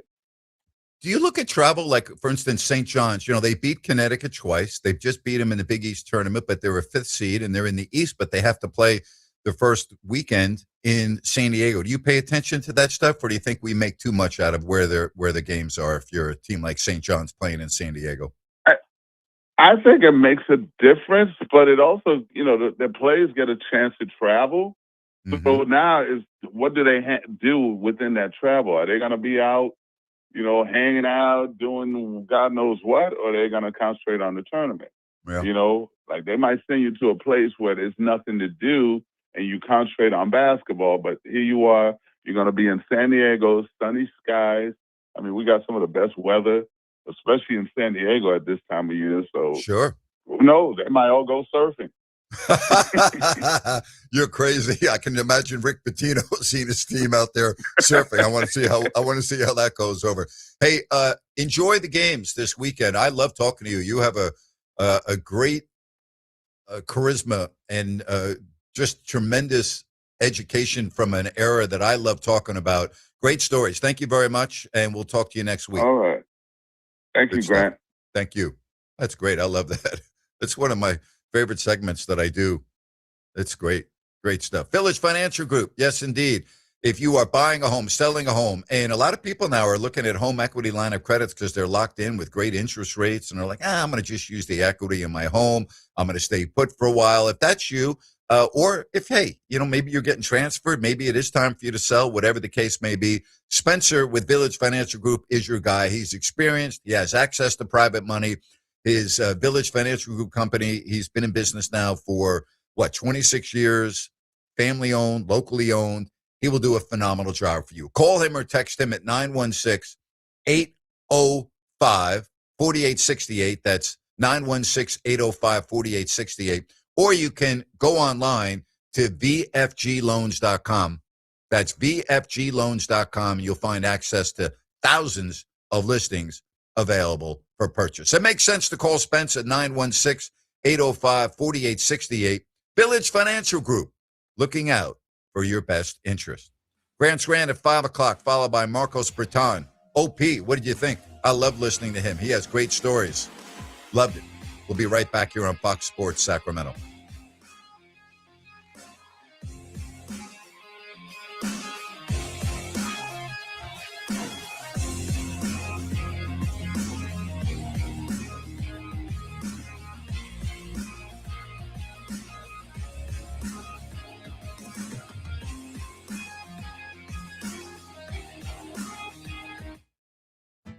Downtown Fort Sacramento welcomes you. With literally acres of new and Ford certified pre-owned vehicles on site, you can start planning a road trip up into the snow now because downtown Ford has the vehicles to get you there. And our top-notch service team will keep it running perfectly as long as you own it. Cars, trucks, SUVs, and fleet vehicles. Downtown Ford Sacramento. Open daily on Howe Avenue next to the How About Arden Shopping Center. Welcome to Par 18 Golf, Northern California's premier TrackMan Golf Performance Center. If you love the game of golf, you're gonna love Par 18 Golf. Par 18 Golf is where serious golfers go to elevate their game to an entirely new level. Par 18 Golf features Ultratech TrackMan practice bays.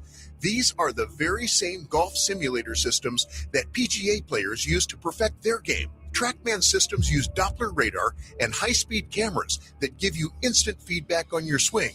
It analyzes distance, ball spin, face angle, and club path. It's how the world's very best players train. Open for both private and group events, with memberships, leagues, and coaching available. It's for serious golfers who demand more from their game. Located inside the historic Nimbus Winery in Rancho Cordova. Open every day by reservation, rain or shine, day or night. Visit par18golf.com today and experience the future of golf performance. Hi, I'm Ryan Blaney, a third-generation race car driver, and I dedicate a lot of my time going fast. But when my grandpa was diagnosed with Alzheimer's, it was a very unexpected bump in the road for us. It's important to notice if older family members are acting differently or having trouble with routine tasks. Early detection of Alzheimer's can give your family time to explore support services and access available treatments. If you or your family are noticing changes, it could be Alzheimer's. Talk about seeing a doctor together. Visit alz.org/time to talk. A message from the Alzheimer's Association and the Ad Council.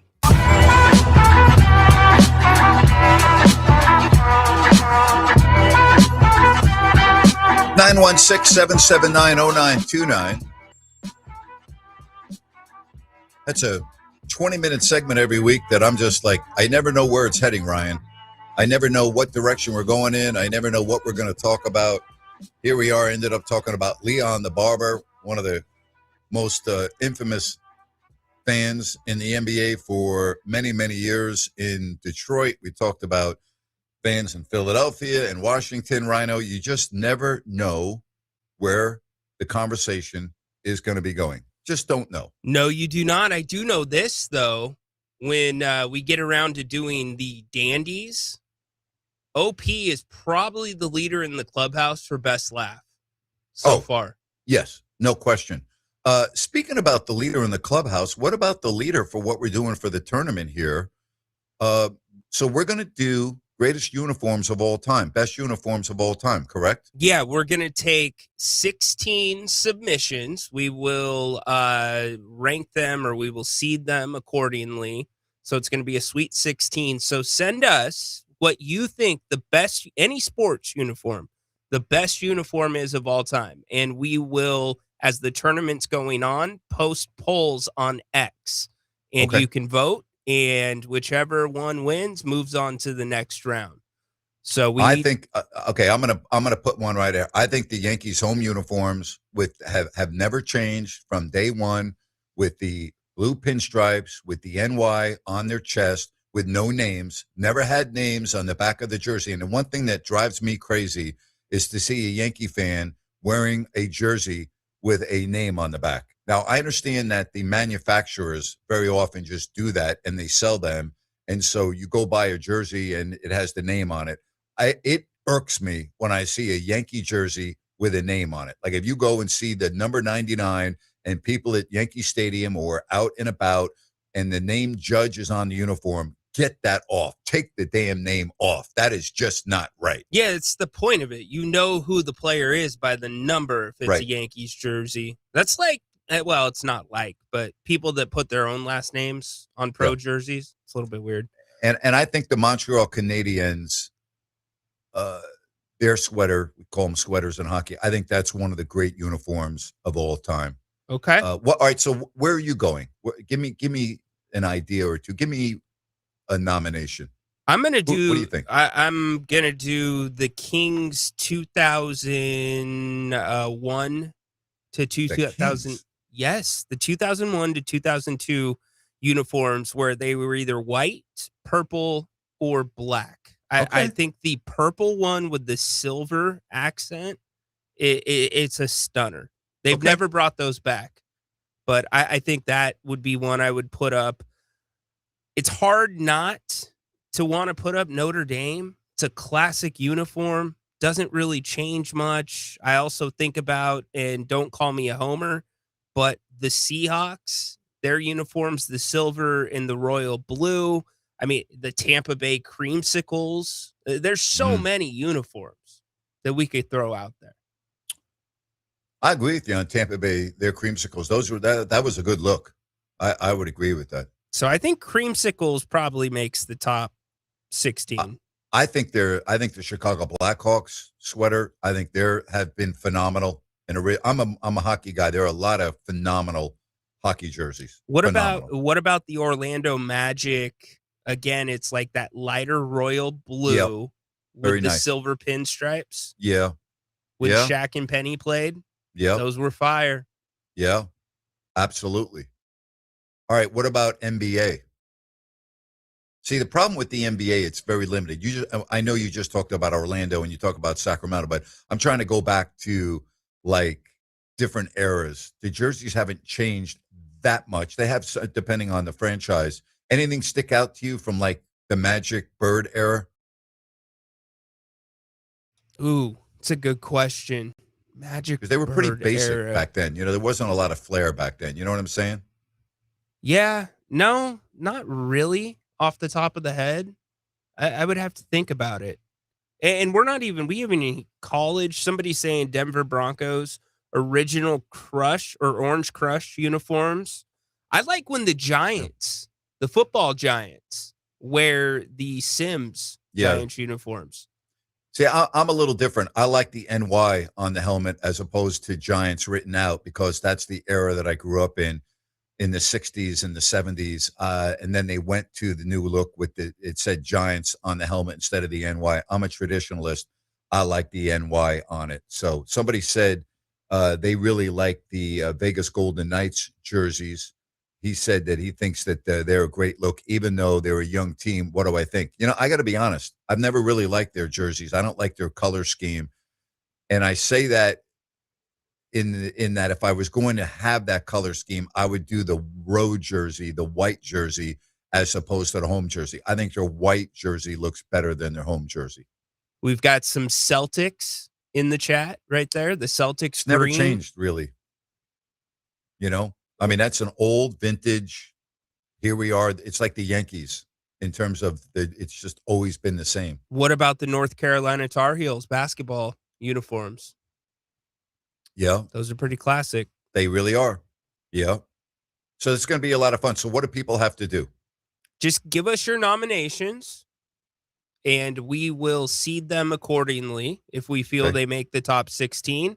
And we will send you to X when we put our first round matchups up there and you can vote. And whoever you vote on and they win, they move on to the next round. We've got Spud Webb Hawks jersey. Yeah. How about Denver Broncos? Casey? How about the Denver Broncos original Orange Crush uniforms? We said someone said yep, one of the best ever. I would agree with that. Okay. There you go. So we're off to a decent start. Kings fan here, but the Lakers 2000 to 2010 jerseys are pretty nice. I don't think about the Lakers jerseys changing that much. No, I don't either. I don't ever recall them changing. I know they went to the white for Sundays. Yeah, but that's about it. Those were really good looking uniforms, by the way. Oh, you know what? This is a good one. The old red jerseys and red helmets of the Atlanta Falcons when Sanders was there. I don't disagree with that. There are a lot of choices. What about college? You mentioned Notre Dame. USC has always had the same. Penn State, very bland, never's changed. I don't like USC. I don't like the color I like USC. I don't like Penn State. Too bland. Alabama's never changed. Like there are a lot of colleges that their uniforms have stayed the same. Yeah, we will find a way to do it on another platform as well, Dorian. We will put the vote out there. We can do it on the text line as well. So we'll make sure you're heard, okay? So here you go. You got 916-779-0929. All right, you can text into that number, 779-0929. You can also go to our stream on YouTube and use the chat line there. You can send it on X to Rhino or me. I mean, there are a lot of ways you can do it. Yes. All right. We're getting a lot of submissions. All right, here's one. I like how Pittsburgh has all three teams with the same black and yellow colors. I agree with you. Pirates, Penguins, Steelers. I agree with you. I think it's great. M. Bauer. I don't disagree, Grant. M. Bauer, the Philly Eagles midnight green. Those are nice. Those were like the Dave Archer ones when he played quarterback there. I know you don't like that city, but just saying. Never heard of that city. Don't even know what you're talking about. Chicago Bulls, black with red letters under Jordan in the Pippen days. Yes. So I thought about those, but I think Orlando beats those out. Maybe they need to be in the tournament and go head to head. All right. 916-779-0929. What do you think? Which direction are you going? We'll continue with this conversation when we come back right here on Fox Sports Sacramento. This weekend, Hot Wheels Monster Trucks is live at Cal Expo, but this Thursday, you can see the all-new Rhino Mine in person at Elk Grove Chevrolet. It's free to the public, plus win tickets and other official swag, too. Come see Rhino Mine this Thursday, 4 to 6 p.m. at Elk Grove Chevrolet at the Elk Grove Auto Mall. It's the All Things Legal Show, heard every Saturday morning from 8 to 9. Join your host, Craig Ashton, with an entertaining and eclectic view of all things legal. Saturday mornings from 8 to 9. Remember, for the best advice, don't think twice. Call Ashton and Price. Get the best. Bridgestone tires are engineered to keep your world moving, and that's what really matters. Now through March 31st, buy a set of 4 eligible Bridgestone tires and get $80 back on a Bridgestone prepaid MasterCard. Bridgestone, solutions for your journey. For the best selection in Bridgestone tires, get to Expert Tires and Brakes at 5810 Auburn Boulevard. Expert Tires and Brakes. Save big and get their 60-minute install guarantee. Expert Tires and Brakes, 5810 Auburn Boulevard. That's Expert Tires and Brakes. Did you hate your heating bill this winter? Fix it with 10-10-20 from Sierra Pacific. 10 years parts and labor warranty, 10 years to pay, and 20% off a new Sierra Pacific comfort system. Plus, this system will get SMUD customers a $3,000 rebate. Lock in the best price of the year on the best option for heating and cooling your home. 10-10-20, only from Sierra Pacific. Sierra Pacific Solar Heating and Air. The guys in the big red trucks. Call the good dudes at Gabrudes. Gubruds. Homeowners, if you have an electrical project you need done, then you need the good dudes at Gabrudes. Family owned and operated for 30 years, Jay Gabrude and his team are the area's recognized experts for everything electrical, from the very basic like repairs, lighting upgrades, and whole house fans, to the biggies, panel replacements, EV stations, and backup generators. Gabrude's does it all and does it right the first time. They're actually the guys their competition recommends. Gabrude's, expert 5-star service and always transparent, honest prices and solutions. Say goodbye to your electrical issues. Visit Gabrudes.com or call 24/7 and speak with a real live person. Gabrudes, Gubruds. Call the good dudes at Gabrudes. Gubruds. Gabruds.com.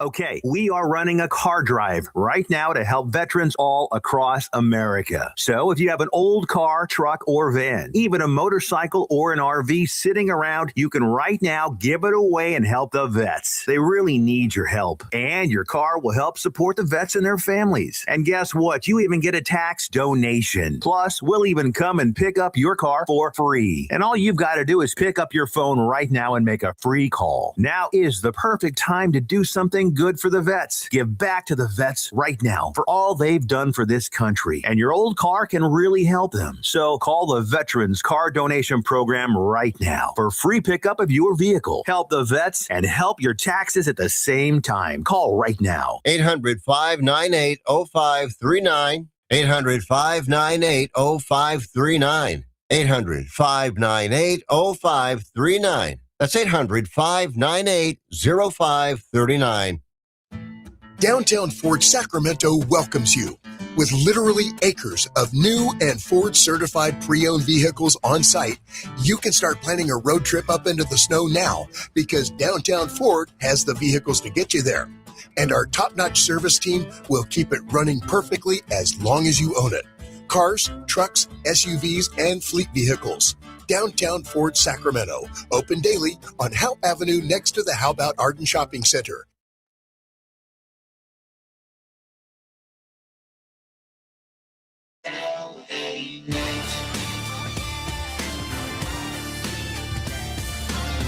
Coach Breton of the Sacramento Bee.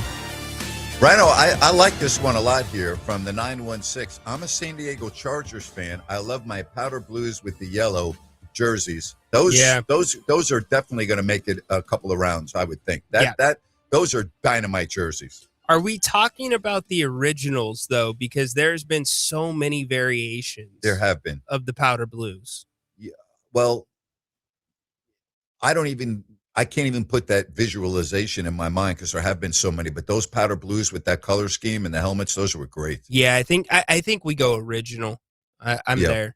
Don't you think they're one of the top ones? Yeah, they're up there. The Seahawks blacks or the Lions alternative blacks. I don't even remember the Seahawks blacks. All right, so here's the problem I have. I don't like either of those because that has nothing to do with the color scheme of the franchise. So I would automatically eliminate those. I don't want a jersey that is for the sole purpose of helping out the company that manufactures the jersey with these new uniforms that don't have your color scheme. If it doesn't have the color scheme of your franchise, it's not going to be on my bracket. Now you can put it on yours. It's not going on mine. Well, all right? it has to be our bracket. We got to talk this Well, out. all right. Well, I'm just telling you, it's my show. You're my wingman. I get the vote no, we're not going there. Not even the Heat alternate ones? Nope. It's not part of their color scheme. If it's not part of your color scheme, it's not eligible. I don't want these manufactured jerseys that are made just to benefit the apparel companies that are making them. I'm sorry. That's the rule.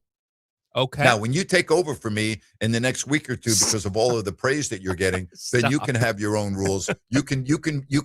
Our votes that might be a little different. Your vote will be the deciding vote. Right now, my vote is the deciding vote. Okay. Fair enough. So if it's not part of your color scheme, you're not in this year's bracket. Okay? That's not allowed. Do you understand where I'm coming from? Yes, I do. I'm with you. I got you. This is going to be good. So we'll come up with the seedings on these. We're getting a lot of reaction on them. The Athletic Kelly greens. That's kind of the Athletics have had good jerseys, don't you think? No? I mean, they've been classic, right? It's either the Oakland across the chest with the grays or it's the A on the chest, one side of the chest. But yeah, the A's have some good jerseys. So this one, the Kansas City Royals powder blues from the Bo Jackson era were good. Those were good. Agree. They were good. What about Team USA men's hockey sweaters? That's right up there. It's one of the great. Well, they're one of the greats. I put that right up there. That's got to be on the list. That's phenomenal. Those jerseys are phenomenal. Is there any Team USA basketball jerseys over the years? The Dream Team ones. Those were kind of ugly, I think. Yeah, I can't even remember what they look like, Ryan. I don't even remember. No All-Star jerseys. We're not doing All-Stars. No. I don't even know if we can we include the Olympics or should we just say nah? I don't have a vote. You tell All right, me. well, I already had one vote, so I'm going to give you this vote. This is your decision. Well, it is red, white, and blue. No, I don't think we can. Yeah, we got to. It's too much. Yeah, right. I'm with you. All right. Lynn says the San Francisco Warriors, the city editions. There are a lot to choose from here. Yeah. There are a lot to choose from. I guess the question is, do you think out of the four sports, hockey, football, baseball, basketball, in my opinion, this is just me, I go hockey and football are on the top of my list, followed by basketball and then baseball in terms of attractiveness of uniforms. But that's just me. Yeah. I'm a basketball. I go basketball, I go football, and then I go hockey. But the hockey baseball. sweaters are incredible. They are. They're amazing. Yeah. No, I don't disagree with you. Cincinnati What about Bengals, the Padres white out. Browns? Somebody said Padres, I'm not. I Browns. don't. Yeah, Padres. Browns I'm not a didn't big do it fan for of me. those. No, Yeah, I'm not either. I was not a huge fan. Yeah. We haven't even hit on a ton of different college ones. College is fair play here. If you've got a good college classic uniform, I think North Carolina is kind of the standard because they were the first ones to really have that design on the side of the uniforms. There's the one thing I hated about going to Bowling Green. We had the ugliest color scheme. It was just like the Cleveland Browns. I hated wearing our uniforms. I was the ugliest darn uniform. Sometimes we would wear orange tops with brown shorts. The white tops with the brown shorts weren't bad. We would have the white jerseys with brown numbers and brown shorts for lacrosse. I was like, oh my gosh, I went to a school with horrible colors. Do you remember orange, brown, and white? Do you remember who made your uniforms and made No. like your practice gear? Because No. when I was at SDSU, it was Russell Athletic. Nothing against Russell Athletic, but let's just say the uniforms were not as light and comfortable as they are today with what Nike and all these other companies are making. But I had to go from high school blue and gold, which was basically the Notre Dame color scheme. To our rival colors. So our rival was red, black, white, and that's what San Diego State ended up being. But that was easy to match up when it came to shoes. Well, I just remember the first time I went to Bowling Green for my visit. The Bowling Green hockey team was playing. Their hockey jerseys didn't look that bad. It was white. They were the white jersey with Bowling Green in brown, and the Falcon, their logo was in orange. And it wasn't bad, but then when I saw the football uniform, the football team of Bowling Green looks just like the Cleveland Browns. And I don't know about you, but I'm not a fan of the Browns uniforms. Never have been. I just said it, Peter. San Diego State Aztec colors. Yeah, I just said it. I said I owned that. I loved those colors. Actually, I never thought I'd wear them, but I loved them. Lynn says make a bracket for each sport, 16 teams. Lynn, It's I'll too let much. you do that. We're It's too working for a much. living here. We don't have time. I mean, with everything that we got going on, I'm going to make a bracket for each sport. I like the idea, Lynn, but I don't like the work load. So I don't think we're going to do that. And we wouldn't get enough votes because we'd be asking you to vote nonstop. Yeah. That's why Yeah. we're only doing 16 uniforms. Yeah. Someone says Cincinnati Bengals white out jerseys. It's a joke. They were hilarious. I know. Here's one out of left field. How about the New York Cosmos? That is from left field. I don't even remember, and I grew up watching Pele play. I don't even remember what the Cosmo jerseys look like. I'd have to look it up online. What about the Chicago Bulls jerseys that have Chicago going in cursive at an angle? Those are pretty cool. Yeah. There are a lot to choose from. We will continue narrowing it down. Not too late to submit yours. 916-779-0929. You can submit them, and we will have a lot of fun with this. How about the USA Ryder Cup polos? They were sharp. But if we're I disqualifying know. the Olympics, Can't do it. I can't know. do it. Yeah, and plus their performance was too embarrassing for them to even be included. So they're eliminated because of their poor performance on their home soil in Bethpage, Long Island. So they're done. They're not eligible just on their performance. Okay, so the 916 says Sharks, which I'm like, but the Raider uniforms, I don't disagree. It's a classic look. It is a classic look, but I think what makes their uniforms is the helmets, not the jerseys. Right?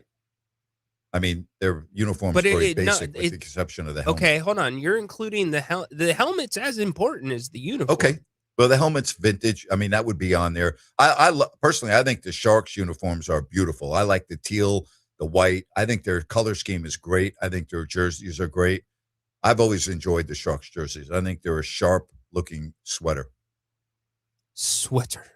No, that's what they call them. I know. In I hockey. know. You know what sweater? I like the Vancouver uniforms. The Vancouver Canucks. For whatever reason. A lot of different jerseys throughout the eras. They had a jersey in the 90s that was one of the ugliest color schemes I've ever seen in my entire life. You can look it up. It was like you'd have to wear sunglasses to watch the Vancouver Canucks play. The reason we're not doing the ugliest uniforms is because we already know the winner. It's the gold. Yeah. The Kings. Absolutely. I've got a winner for you. It's DAS Mechanical when it comes to heating and air, and they're winners in a lot of different areas. They are donating a heating and air conditioning system to an individual and family in need. You can nominate yourself or someone you know by going to dasmechanical.org and you click on the 2026 HVAC donation tab. Fill out a real quick form, nominate yourself or somebody you know, or how about a veteran? And DAS Mechanical will install a heating or air conditioning unit for you or the individual that you nominate. Again, go to dasmechanical.org, family owned. They are locally owned, serving Sacramento and Placer counties. And listen, you're looking at the weather here in the middle of March. Supposed to be maybe 90 tomorrow, and you're thinking about how mild last summer was. Well, based on what we're dealing with right now, that's probably going to be the opposite. Are you good to go? Is your air conditioning unit ready for what may be a scorching period of time? You need it tuned up. Get to dasmechanical.org. Have them come out to your residence and let them take care of you, whether it's a home or a business. They do it all. And don't forget to go to dasmechanical.org and nominate an individual for a heating or air conditioning unit. That's dasmechanical.org. Grant's Rant is coming up in just a couple of moments, followed by Marcos Breton. We are going to talk about the WBC that was played last night. And by the way, hello to Baki, who is out of the hospital over in Belgrade. He just sent me a message that they're listening in the wee hours of the morning. And we appreciate your support. Glad that you are good. Said cheers from the sports and NBA family. Now we are listening to the show live and enjoy. How about that? Great supporters listening on the other side of the pond, long ways away in Belgrade, Serbia. That's great, isn't it, Rhino? We love that. Love it. Yeah, love it. Glad he's out of the hospital. What's going on with the Kings? What's that? Glad he's out of the hospital and feeling better. Yes, absolutely. How about the Kevin Garnett Timberwolves black with the trees on the collar? I don't remember that one. I'm all for that. That's the jersey that Anthony Peeler chin checked Kevin Garnett in. Yeah, we can do that. Which cost the Kings a chance to go to the NBA Western Conference Finals. I believe that if Anthony Peeler had not been suspended for Game 7, the Kings would have won that series. It wasn't C. Webb shooting a three. It wouldn't have had to come down to the three if Anthony Peeler was on the floor. That killed the Kings. That was a horrible, just a stupid decision by Anthony Peeler. And I believe the Kings would have beat Minnesota in Game 7. We would have boarded the plane that night. So real quickly, that night, we had to pack for the next series because if the Kings had won, they were going to play the Lakers in the Western Conference Finals. And so you're announcing a game and you're doing the game and you know that you're getting on a plane after the game, but you don't know if you're going to Sacramento or LA, and you're praying that you're going to LA. Yeah. And you're hanging on every single basket and you're like, please get me on that plane, LA. We got to play the Lakers again. We got to beat them, blah, blah, blah. And then you lose and you walk outside. And I told you the story. I'm in line at the hangar. We're in line to show the ID to get on our charter. And Vladdy and Peja are next to me. And Vladdy had grabbed a cup of coffee in the general aviation there. And he said, "We're done." I go, "What do you mean we're done?" He goes, "That's it. It's over." I'm like, "What do you mean it's over?" He goes, "That's it. We're done." I'm like, "What do you mean?" He goes, "We're done. That's it. We're not winning a championship." He goes, "That's it. This was our chance. This era is over." And that was his last game he ever played for the Kings. And Webb would never be the same player. And the Kings were never the same team. I'll never forget it. I know exactly where I was standing in that airport hangar in Minneapolis. I'll never forget it. Never forget it. Grant's Rant coming up next, followed by Marcos Breton of the B right here on Fox Sports Sacramento.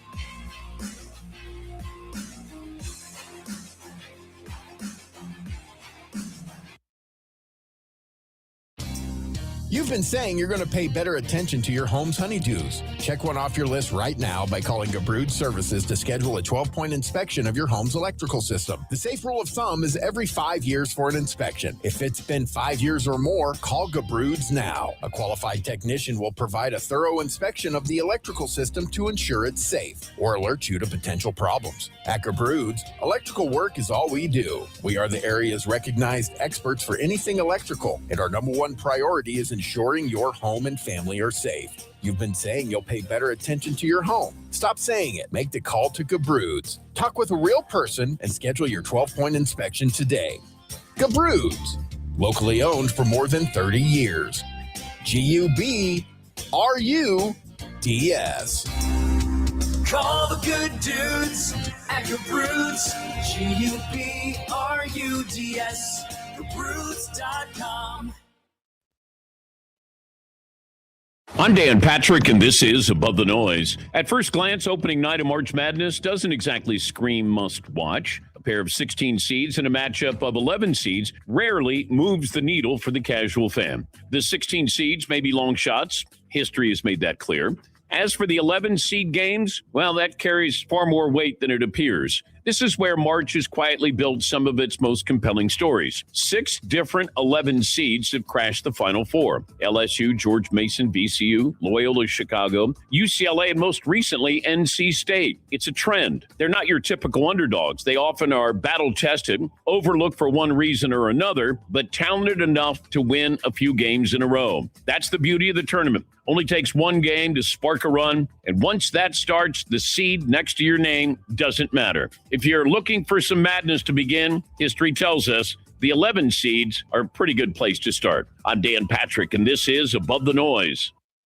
2 words, prostate exam. Relax. Screening starts with a simple finger-free blood test. Around 1 in 8 men in the United States will be diagnosed with prostate cancer in their lifetime. Prostate cancer can have over a 99% 5-year relative survival rate when caught at a localized or regional stage. If you're 40 or over and have a prostate, visit relaxitsabloodtest.com to see if a PSA blood test is right for you. Talk to your doctor about screening and the next steps. Sponsored by Novartis. These days, everybody's searching for ways to save on insurance. Scrolling comparison sites, digging through tips, chasing deals, but Liberty Mutual makes it simple. Liberty Mutual customizes your car and home insurance to save you money. And when you bundle, those savings really come through. It's insurance built for real people with a team that goes above and beyond to help you keep more of what matters. No hunting, no hassle, just confidence that your coverage customized with savings in mind. Start your quote at Liberty. Grant's back. Join the conversation every weekday afternoon beginning at 3 p.m. KSAC 890 AM Olivehurst, K284CM 104.7 FM Sacramento. It's time for Grant. All right, Rhino, what do we have? Grant, Middle of the week, let's do it. Yeah, Grant, I've been talking about this for a minute, but the Bucks want to shut down Giannis Antetokounmpo because of some lingering injuries, and really they want to preserve him as an asset. Well, he has stringed this team along so much, and now he doesn't want to be shut down, and looks like he's not going to be in Milwaukee. They changed the roster in the offseason because he wants to be in Milwaukee. Can we just get this over with? It's becoming too much. Second, the Hall of Fame for hockey is refusing to give Jack Hughes the golden goal puck back. They say it does not belong to him. Last but not least, you can go either way on this. Not sure if you saw Alex Caruso use a shoe to block Tristan da Silva's shot last night. He was given a technical foul for doing so. I say let it go. It's great. Or you can go the other side, that it was reckless to use a shoe to block a shot. Clean block, too. As far as the Jack Hughes, I love what he represents and everything that he has said. And he has been a phenomenal role model, if I can use that term, and a great example of what it's like to be a true Olympian and a United States hero. But the puck does not belong to him. It's not his puck. And I believe that puck does deserve to be in the Hockey Hall of Fame. Okay? So, yes, he's wrong here. Okay? He's wrong. Absolutely wrong. That puck does not belong to him. It's not his puck. It's not the property. It's not like a baseball that he's entitled to that he hit out of the yard. It's not his puck. And I believe that monumental goal deserves to be in the Hockey Hall of Fame. So as much as I love what he has done and represented, I don't think he has a right to be upset on this. I don't. It's not his puck. It's not his right to claim property of the puck just because he scored. Why does an individual think because they scored a winning goal in a hockey game, albeit for the gold medal, why does he feel that he's entitled to own that puck? So I'm sorry, I don't agree. It's the first thing I've disagreed with Jack Hughes since the Olympics, and that's my rant for today. All right, I opened up the show today talking about the World Baseball Classic, and I talked about how I was kind of lukewarm at the beginning, and then I watched every pitch of the United States and the Dominican Republic game. I watched every pitch of last night's game, and I got to tell you, it's baseball the way I remembered baseball. It was a phenomenal spectacle, and a guy that I really love talking to, and for the first time since I've been on this radio show, he joins me, the long-time writer, columnist from the Sacramento Bee, Marcos Breton. Marcos, it's great to have you on my show. How are you, sir? Grant, I'm doing great, and I love your show, and it's great to be on with you. Thank you. How many years now at the Sacramento Bee? Grant, I've been here 36 years. Wow.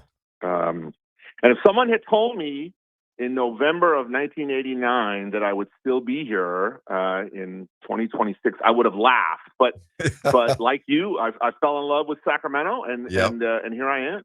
Yeah. I was so enthralled with what I watched, particularly in the games in Miami and the way the games were played, the enthusiasm. Let me first off and ask you, how important, can you put into perspective what Venezuela did last night on the world stage and what that means to the Latin community? Listen, I'm trying to think of a historical comparison. And I don't think there is one in baseball, maybe in other sports. Like in track and field, when like Korean athletes competed in Japan in 1964, less than 20 years after Japan occupied their country. That's the only thing I could think of. In January, U.S. military was dropping bombs on the capital of Venezuela, and then last night in Miami, Venezuela, and the far different thing is obviously the baseball game, but Venezuela beat the United States in I was so, as a baseball fan, I was so overjoyed because, as you said in your intro, it reminded me of why I fell in love with the game in the first place, and it brought a level of strategy and a kind of like pitching and defense and base running and all the things that drew me to the game when I was a little kid growing up in the 70s, and then the joy that the Venezuelans play with. And I have to tell you, the thing that when it was over, okay, and I was happy for the Venezuelans, but they showed the American players in the dugout, and I've been reading all week that the American players didn't care. Yes, they did. All you had to do was see the expressions on the faces of Bryce Harper and all the other players on the Team USA that they wanted to win that game. So I think the tournament continues like a hot streak that baseball has been on since the World Series last year that got tremendous ratings and was a thriller all the way to the end. And it's got me excited about baseball. And listen, you and I both know there have been seasons recently when we didn't feel that way. You've covered baseball for a long time. You have a vote for the Baseball Hall of Fame. You've seen a lot of things. But what this has really shown me, this World Baseball Classic, is how truly great the sport has become globally. You know, when we were growing up, Marcos, it was the United States, and we heard about baseball in Japan, and rightfully so. But now it's truly worldwide. I mean, we look at what we've experienced here in the WBC. It's amazing to me, the growth of this sport. It is, and you know, the thing that jumped out at me is I was comparing it like to the recent Olympic hockey tournament, where in the end it was USA Canada, and so you know, Finland was good, Sweden was good, you know, the Germans play well. In this case, you had the two teams obviously in the final, and then you had a Dominican team that was just crushing it throughout the tournament. They easily could have won. Puerto Rico easily could have won. Japan, which got knocked out in the semis, they've won the tournament 3 times, more than anybody else. And you know, obviously most of them were Americans, but the Italian team was competitive. You know, and you know, the Dutch fielded a good team as well. And so you know, baseball in kind of a sneaky, quiet way has become much more of an international sport than maybe we gave it credit for, and is right there with basketball in terms of having global appeal. When we watch the United States play, particularly in the last 2 games against the Dominican Republic and Venezuela, and I am not selling those teams short at all. They have a lot of talented players, major league players. I get that.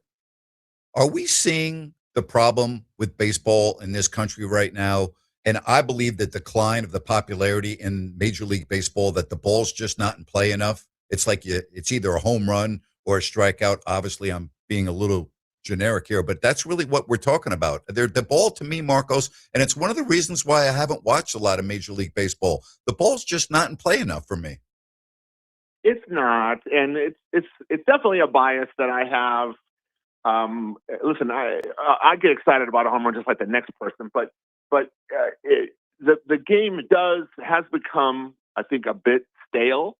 A Major League Baseball seasons, the seasons do become a bit stale, and I think what people really respond to in this tournament is particularly the foreign teams.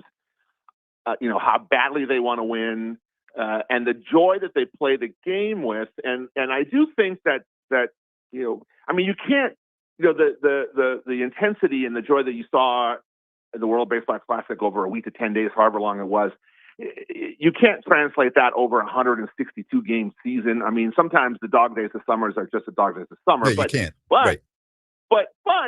but I do think that you know, sort of rethinking kind of the culture of baseball and maybe leaving a little more room for players who play with, who actually seem like they're enjoying themselves while they're playing. I think fans respond to that. I had Buck Martinez on my show a couple of days ago, and you've been here as long as I have. This is a great baseball community. There are so many phenomenal players that have come from this region and gone on to be big-time stars, the Dusty Bakers, Greg Vaughns, you know, FP, Fernando Vina. I mean, I there's many, many, many, many more. And so we have Major League Baseball in Sacramento for right now and the A's. And it was controversial, and I get everything. But how do you look at that? Do you look at it as a good thing?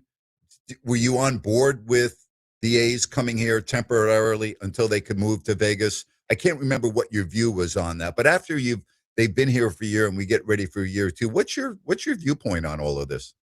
I think it's a great thing for Sacramento.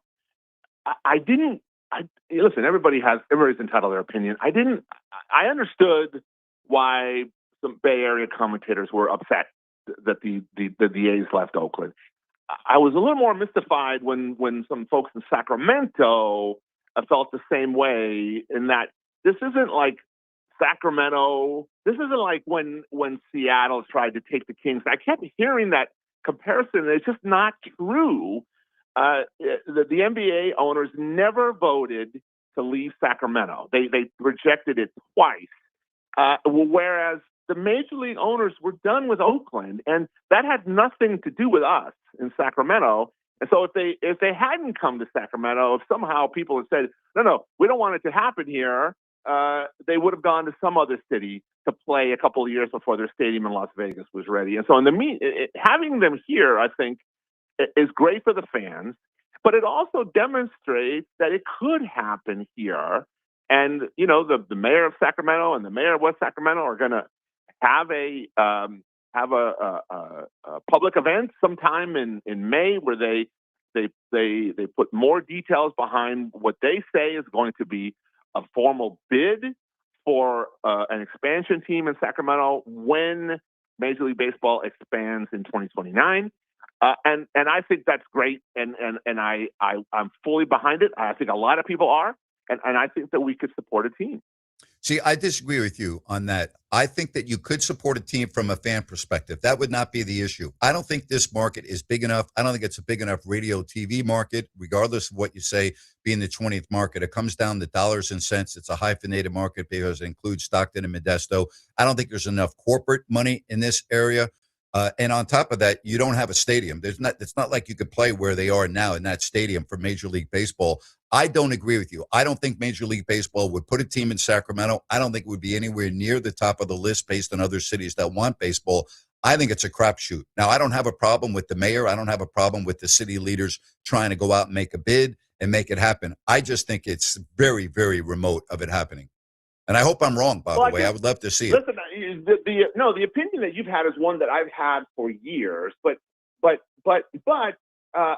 I talked to Mayor Kevin McCarty, and the way that they would finance it, I think sounded doable. I do think that a corporate, we do not have a big corporate community headquartered in Sacramento. But I think they're feeling that, particularly with how easily money moves now, that they feel like that they can find a billionaire or billionaires who would want to make it happen. In the end, if I put my heart aside, I think you're probably much closer to the truth than I am. But I'm glad that they're trying, and I'm hoping to be pleasantly surprised that the bid would be competitive. Marcos Breton of the Sacramento Bee joining us here on the Grant Napear Show. So we now have two of the worst run franchises in professional sports in our area, don't we? Oof. Yeah. Listen, Grant, I am just so. Let's start with the Kings first. I am just so disgusted with the Kings ownership group, and I've Vivek Ranadive and I are not exactly like pen pals. You know what I mean? I have let him have it with both barrels in the pages of the Sacramento Bee. And do I think that he's really good at making money? I do. Do I think he's terrible? Probably the worst in the NBA at overseeing NBA basketball operations. I do.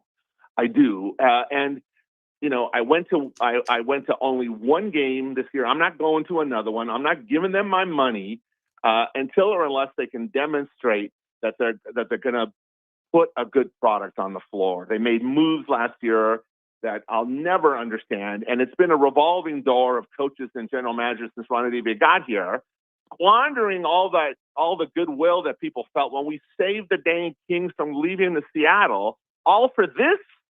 So it's really frustrating.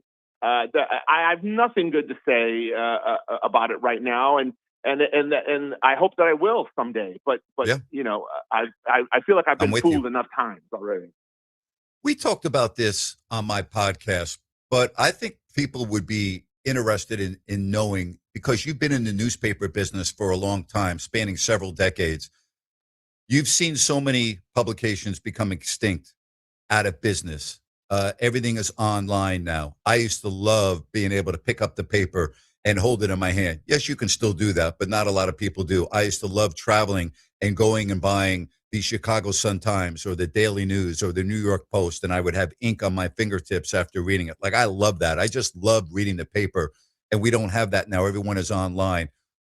What has been, for you, the biggest change in your industry and the most challenging aspect of doing your job now compared to when you first started? Well, I mean, we don't have the resources that we used to have, right? I mean, when there was a time, and granted, it wasn't that long ago, as recently as 2007, my publication was one of the biggest employers in Sacramento, but what changed is I have a lot of conservative friends, and so they always tell me, Marcos, the reason the Bee is struggling is because you guys are too liberal. And I said, well, we may be too liberal, but that really has nothing to do with it. It's really money. And what happened after the Great Recession in 2008 is people, when their pocketbooks were hit and they lost their homes and all these things, they got out of the habit of subscribing to the paper. And people as the digital thing became the dominant venue for reading content, people came to expect getting content for free. Grant, I can't put my kids through college for working for free. You know what I mean? Yep. And you can't put out a publication for free. And so we're still in the fight. You know, we're smaller than we used to be. We're still in the fight.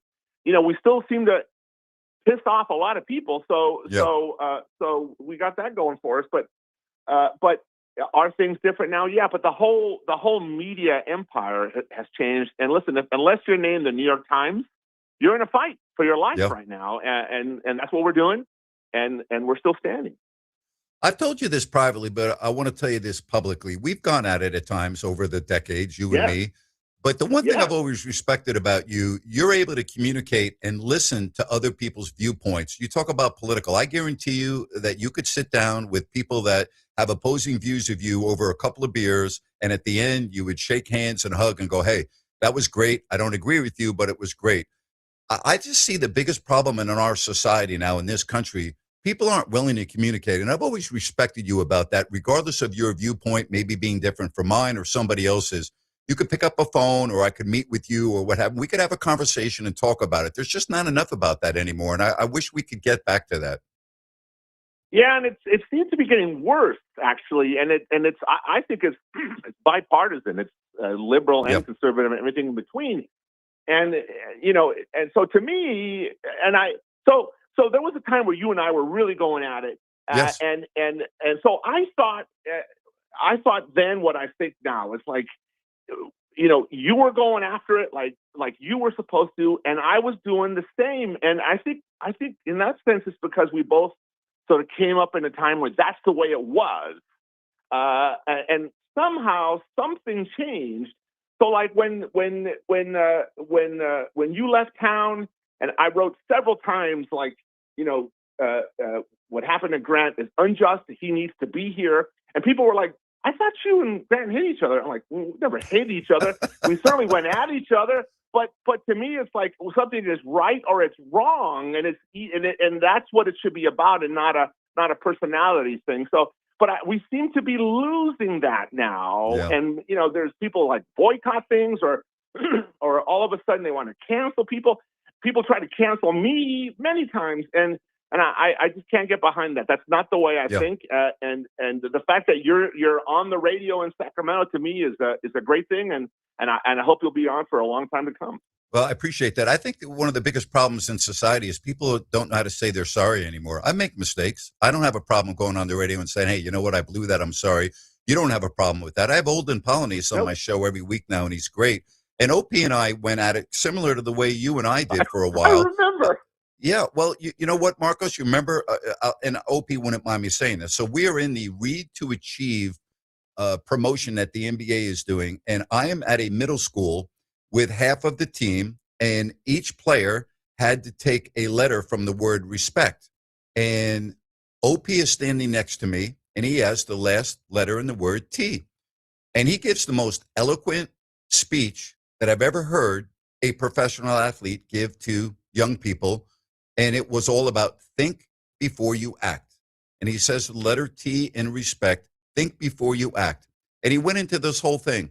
And Marcos, the next day, he punches out Ari Graswich, your former colleague of the Sacramento Bee, in the locker room. Well, I go on the radio and I let him have it, right? I'm like, are you kidding me? And I went through the whole thing, and he got really upset at me, and we didn't talk for a while, and that had a lot of banter on the radio, and I had to talk about it. You know me, I'm not going to run away and hide from that. I'm going to talk about it. And one day, months later, he calls the radio show just on his own. We didn't ask him to come on. He calls the show. And he comes on and he says, hey, I'm calling your show because I want to apologize to you, right? And we had the most amazing talk live on the radio. And I said, you know, maybe I owe you an apology too. Maybe I went overboard, but that's how I am, my New York attitude. He goes, well, I'm from New York too, even though I'm Haitian. We went through the whole thing. And the word is respect. Like, I disagree. I have respect for people that have a different viewpoint of me. I don't respect name calling. I don't respect bringing family members into it. There's things that are out of bounds. If you disagree with me, I'm fine with that. I can respect you. My brother and I are in different spectrums politically. We can sit down for 8 hours and have the most amazing conversation and disagree with everything. And at the end, I still love him. He's still my brother. I can't tell you how many people I meet now that have disowned family members, have disowned lifelong friends because they have a different political viewpoint. How stupid is that? I don't understand that. Listen, I have members of my family who definitely have polar opposite political views than I do. I love them. They're my family, and we just agree to disagree on some things. And I will never get behind the idea, and I'm saddened by the idea of family members ending relationships over politics. Unbelievable. That's insane. It's insane. And I'll never understand that as long as I live. All right, final thing for you, Marcos Breton of the Sacramento Bee. You voted in the Baseball Hall of Fame. Will we ever have Barry Bonds, Clemens, McGuire, the steroid era? Will those players ever be in the Hall? Boy, I don't think so, because they've used up all their eligibility to be on the writer's ballot, so they won't be on my ballot anymore. And they didn't do that well on it's not called the Veterans Committee anymore. It's called something else. But you know what I mean. Right. Yeah. And they didn't do that well the last go around. So I think they might have one last shot coming up, and if they don't hit a certain threshold, I think that's going to be it. And I think that's sad. I do. I think it's sad. And some people disagree with me. Talk about disagreeing. I have friends who vehemently disagree with me that some of these guys should be in. To me, it's like the steroid era happened, and we shouldn't pretend that it didn't happen. Yeah. But some people don't agree with that. But I don't know. If you did ask me right now, I would lean toward. I don't think Barry Bonds is going to make the Hall of Fame, and that's the all-time home run hitter. On the outside looking in is a pretty sad picture. I appreciate it. I enjoyed this conversation. Let's do it again in not the too distant future. It's great to have you back on my show, and you take care. We'll talk to you soon. All right, brother. Anytime. Thanks so much. Thank you. Great stuff from Marcos Breton, really. And great stuff is when you use a individual that is really good at what they do, like Village Financial Group, Spencer Grimmenstein. And a lot of people are doing home equity lines of credit right now. They're very happy with their low rates that they've acquired years ago. And a lot of people are taking equity out of their homes. Spence is an expert at that. He's an expert when it comes to selling your home, buying a home. He started his family-owned business locally in 2000. I've known him since then. He is great at what he does. And he's also a very creative financing specialist. All right, he really is. And he has access to private money. Give him a call or text him at 916-805-4868. That's 916-805-4868. Village Financial Group. All right. And if you go to their website, vfgloans.com, you'll find thousands of listings available for you. Village Financial Group, kind of like a white glove boutique service. Spence will take you from the start line to the finish line. Give him a call. It makes sense to call Spence at 916-805-4868. Village Financial Group, looking out for your best interest. More to come. Good segment with Marcos Breton right here on Fox Sports Sacramento.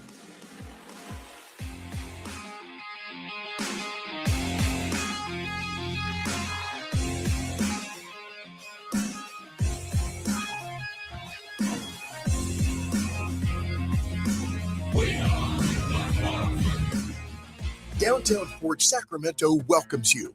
With literally acres of new and Ford-certified pre-owned vehicles on site, you can start planning a road trip up into the snow now because Downtown Ford has the vehicles to get you there.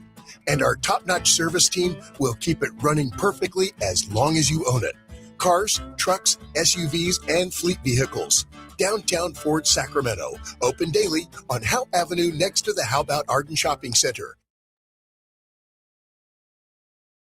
Call the good dudes at Gabrudes, G-U-B-R-U-D-S. Homeowners, if you have an electrical project you need done, then you need the good dudes at Gabrudes. Family owned and operated for 30 years, Jay Gabrude and his team are the area's recognized experts for everything electrical, from the very basic like repairs, lighting upgrades, and whole house fans, to the biggies, panel replacements, EV stations, and backup generators. Gabrudes does it all and does it right the first time. They're actually the guys their competition recommends. Gabrudes, expert 5-star service and always transparent, honest prices and solutions. Say goodbye to your electrical issues. Visit Gabrudes.com or call 24/7 and speak with a real live person. Gabrudes, G-U-B-R-U-D-S. Call the good dudes at Gabrudes, G-U-B-R-U-D-S, Gabrudes.com. You served behind the desk. You served in combat. You did 4 years and got out. You were drafted. You gave 20 years. You gave exactly what your country needed. You are a veteran. You are a veteran. You are a veteran, and you deserve support. If you're struggling with life after service, don't wait. Reach out. Find resources at va.gov/reach. Brought to you by the United States Department of Veterans Affairs and the Ad Council.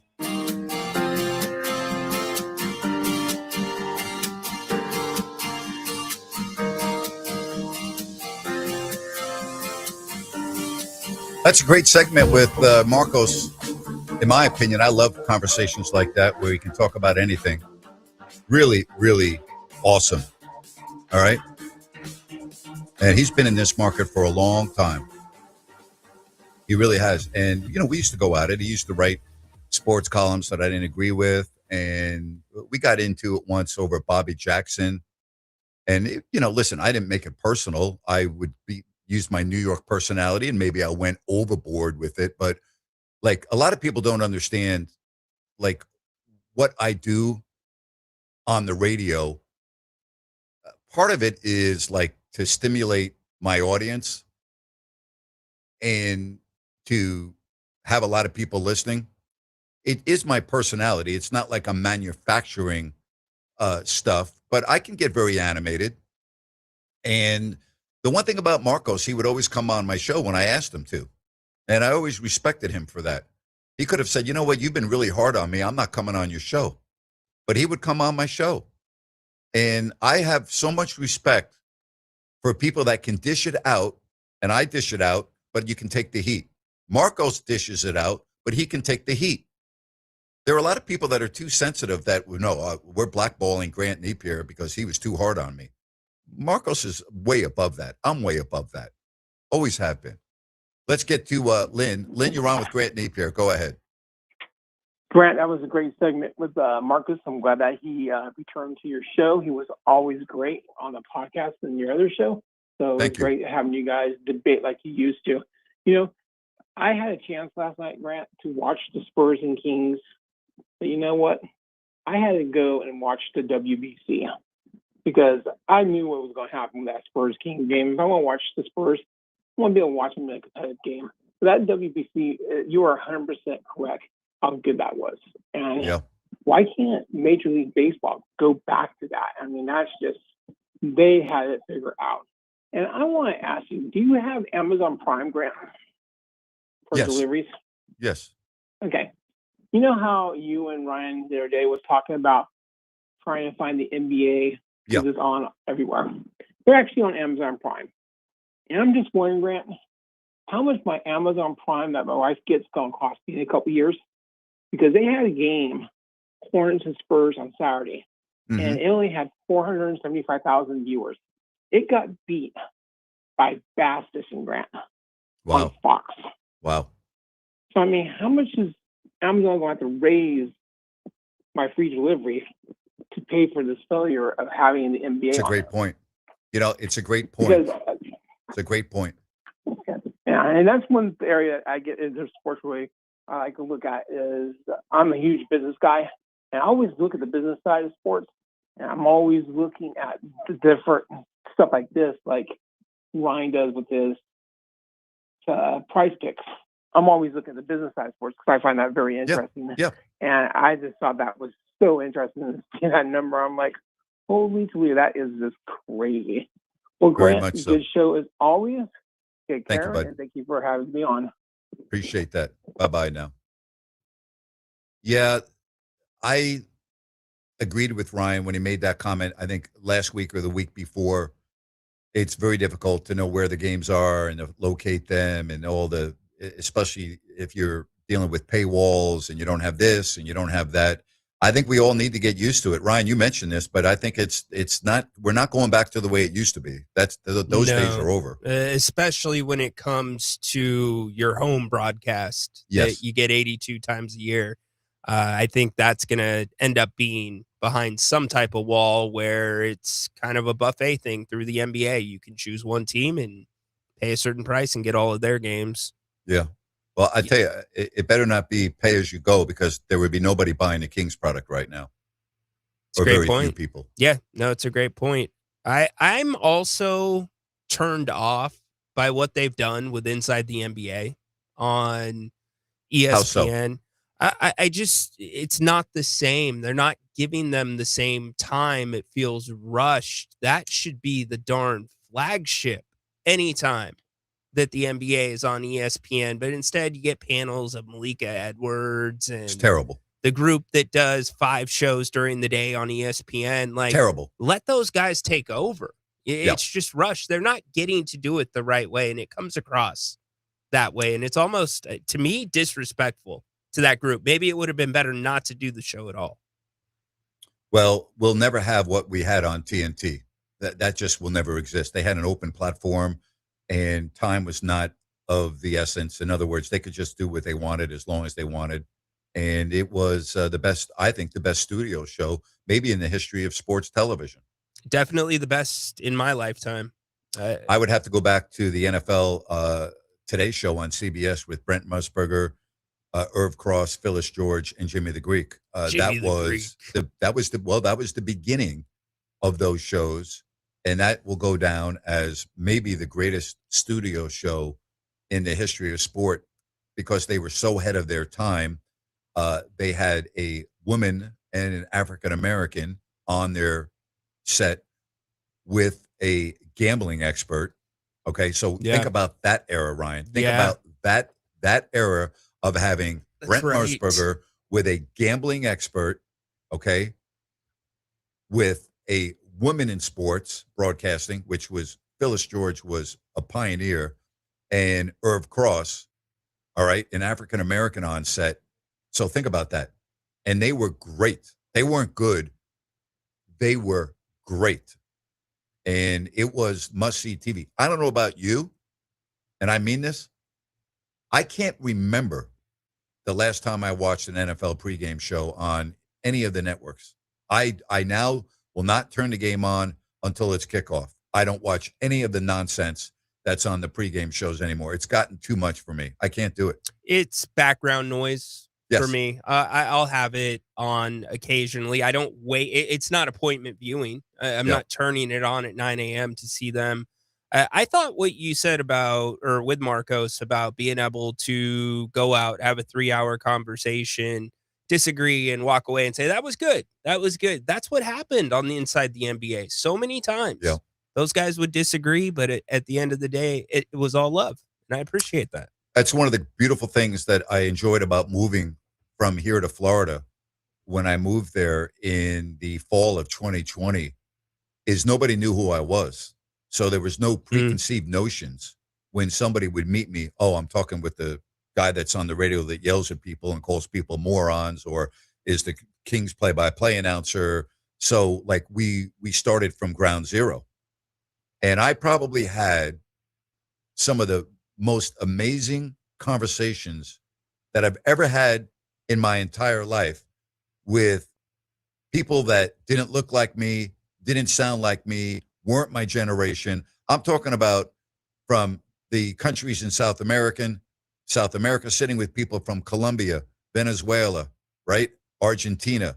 I'm talking about Brazilians, Cubans. I'm talking about African Americans. I'm talking about people of all ethnicities, religions, backgrounds. And we used to sit, and I am not exaggerating, for hours, having the most incredible conversations and learning so much about each other's cultures and backgrounds. One of the most enjoyable periods of time of my life. I loved it. It was great. Great. And to this day, some of those people that I didn't know, that I met through those type of roundtable discussions over a cocktail, a beer, a meal, what have you, are my best friends in life today. Love it. It's great. We'll come back. We'll wrap up the show right here on Fox Sports Sacramento. This weekend, Hot Wheels Monster Trucks is live at Cal Expo, but this Thursday, you can see the all-new Rhino Mine in person at Elk Grove Chevrolet. It's free to the public, plus win tickets and other official swag, too. Come see Rhino Mine this Thursday, 4 to 6 p.m. at Elk Grove Chevrolet at the Elk Grove Auto Mall. All right, Kings fans, quick timeout with your guy Rhino from the Grant Napear Show. Like me, if you're already watching every Rhino screen every month 3, you might as well make it more interesting with Prize Picks. Prize Picks is the largest daily fantasy sports site in America, and it's simple. You pick 2 to 6 players and choose whether they'll go more or less on their stat line. That's it. No salary caps, no revolving lineups. Tonight, maybe it's DeMar DeRozan. Points, more. Maybe it's Dylan Cardwell. Rebounds, also more. Maybe you fade somebody on the other side, like me. Pro football, hoops, elite college action. The action never stops with Prize Picks. Download the Prize Picks app today and use the code RHINO50 to get $50 in lineups after you play your first $5 lineup. That's code RHINO, RYNO 50 to get $50 in lineups after you play your first $5 lineup. Prize Picks. It's good to be right. Are you SAC Alert? Have you signed up to receive emergency alerts via phone, text, email, or app? Well, what are you waiting for? Winter is coming, and that means there is potential for storms and flooding in our county. Don't get caught off guard or left in the cold. Get urgent storm evacuation and shelter information immediately sent directly to your device. Sign up today at sacramento-alert.org. Again, that's sacramento-alert.org. It's free, quick, and easy to do, and can literally be a lifesaver.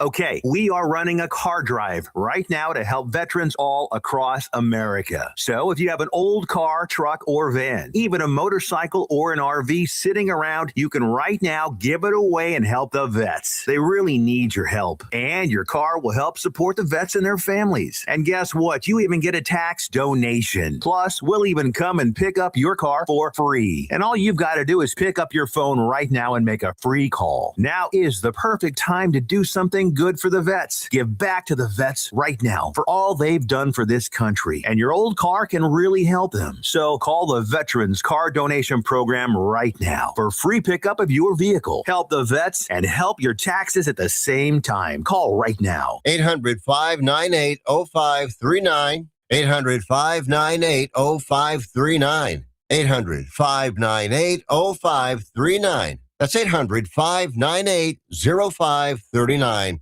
Summer is coming. Backyard parties, barbecues, good times with great people. Take your summer to the next level with an outdoor kitchen or fire pit from Custom Fireside. Custom Fireside has the largest inventory of outdoor kitchen options, fire pits, and fireplaces in the Sacramento area. If you missed us at Capitol Beer Fest, no problem. Now through the end of March, visit one of our 2 locations. Mention Beer Fest and you'll still get Beer Fest savings. Custom Fireside, employee owned and operated in Sacramento and Elk Grove. There's a great American pastime that the entire family can enjoy together, located right outside of Sacramento. The Golden State Shooting Center welcomes you. The Golden State Shooting Center is an 80-acre clay target shooting facility. It's the home of numerous youth sport shooting teams from the region. Over 1,000 high school students from Northern California are on sports shooting teams, and 10 of the Western United States' top shooting teams train at Golden State Shooting Center. New members are being accepted now. For details, visit goldenstateshootingcenter.com. I love the exercise classes at the Senior Center, and I love eating healthy, but it can be expensive. BenefitsCheckup.org connected me to programs that help me pay for groceries. Visit BenefitsCheckup.org today. Supported by the U.S. Administration for Community Living.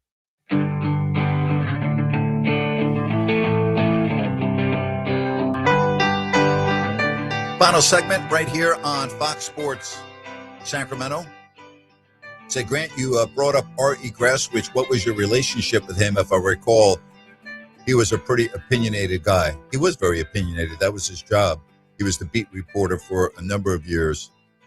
He was a very intelligent guy, very smart. Always wore his Hawaiian shirts, so you could always spot him in a crowd. Had a very good sense of humor, was extremely flippant, and I never took him seriously, and I didn't really respect him because I didn't think his knowledge of the sport was very good. But he was very bright. He was very smart, and we used to have a lot of conversations. But I didn't respect his view on a lot of things. But he had a really successful career. I don't know what he's doing now.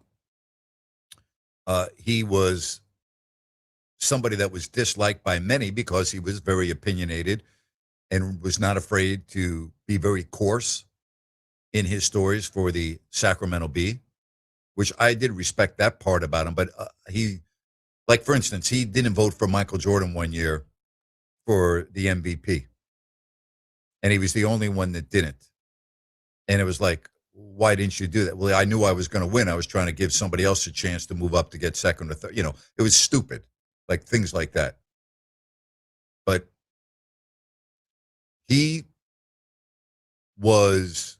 Jerry had a great relationship with him, long relationship with him. He was around for a while, you know, and that was back when the Bee did put a lot of money into their sports department with various columnists and beat reporters. And as Marco said, you know, that they don't have a lot to work with now, right? You have Jason Anderson, who didn't even cover sports. He was on, what was the crime beat or something of that magnitude, and they transferred him to sports. It's so different now. It's totally different. So it's unfortunate, but that's a sign of the times. Everything's different. Look at how many people like myself do podcasts. And I did a podcast during my 5 years of being out of radio, and I'm still doing it. And by the way, I'll be on at 7 o'clock tonight on YouTube and X doing my open forum Wednesday. Like that, you didn't have the ability to work for yourself in this industry. You didn't have the ability, if you didn't have a job, to be on the air doing things or being on the internet, because there was no internet. There was no YouTube. There was no platform for you to do work like this. It didn't exist. Now, all right, now it's just like you can do anything at any time. All right? You can do anything. You can make money without having a boss. You can talk about anything on any subject. You can build up an audience on your own. There are a lot of options. A lot of options. Did I ever have any interactions with Pete Vesey? I did, but they were limited. Not a lot. I used to sit next to him at games sometimes when the games were on NBC, and I wasn't doing the game because it was NBC, and he'd be next to me on the scores table, and we would have some conversations. So I talked to him, not a lot. Again, 916-779-0929. That's 916-779-0929. Don't forget, 7 o'clock tonight, all right, over on YouTube and X. We will be back tomorrow getting ready for the Kings and the Philadelphia 76ers. We will, again, have a post-game show right after that contest. And hopefully tomorrow, we're bragging once again about Ryan's prize picks. You feeling good about this tonight, buddy? I mean, your streak is so unbelievable. Tonight you're going with 6, right? You're going the distance tonight. Yeah. Tonight's going to be an interesting one. We're at halftime. I'm feeling really good. We're only 3 assists from being right on this first game. And then from there, we've got just a couple more to go. So join me if you haven't already on Prize Picks. It is America's #1 daily fantasy site. Nothing too complicated. No revolving lineups, no salary caps. You just pick on player stat projections, 2 to 6 players. You can do 2 to 6, choose more or less on those projections, and that's it. Watch yourself compete with others. You can compete with different communities. And the cool thing is they now have early payouts. You can stack the same player, meaning you could pick more than on their assists and their 3-point shooting and their points, etc. And with March Madness kicking off tomorrow, it is a perfect time to hop on. Download the Prize Picks app. Use the code RYNO50, RYNO50, to get $50 in free play after you play your first $5 lineup. Win or lose that first $5 lineup, you get the $50 in free play. RYNO50, RYNO50. Prize Picks, good to be right. Speaking about being right, Ryan, you have just put out on the Fox Sports X page that I've retweeted, and you have, for people that want to get involved with our bracket just for fun, with the NCAA tournament beginning in earnest tomorrow. So you can go check out on X, and you can get involved and have some fun with us. It's going to be fun. Maybe I'll you going to do your own, or are you going to throw darts at a wall? No, I'll do my own in about 2 minutes. Okay. I don't give a lot of thought to it. I do them. I do it. You know what, Ryan? I do it only to have fun with people. I don't care about it. I just do it. I don't put any research into it. I don't put a lot of time into it. I just, throw, as you said, throw darts against the wall. And that's usually how it works out. You've laid that out a few times. I don't even look at my bracket normally after I do it. I don't even look at it. I know who my Final Four are, but I don't even really pay attention to it. My coolest bracket story is I had San Diego State winning the national championship the year that they made it to the national championship. Wow. That was pretty cool. I enjoyed that one. But You're probably the only one that had them. There weren't many. So somebody beat me because Who'd they play that year in the finals? UConn. Oh.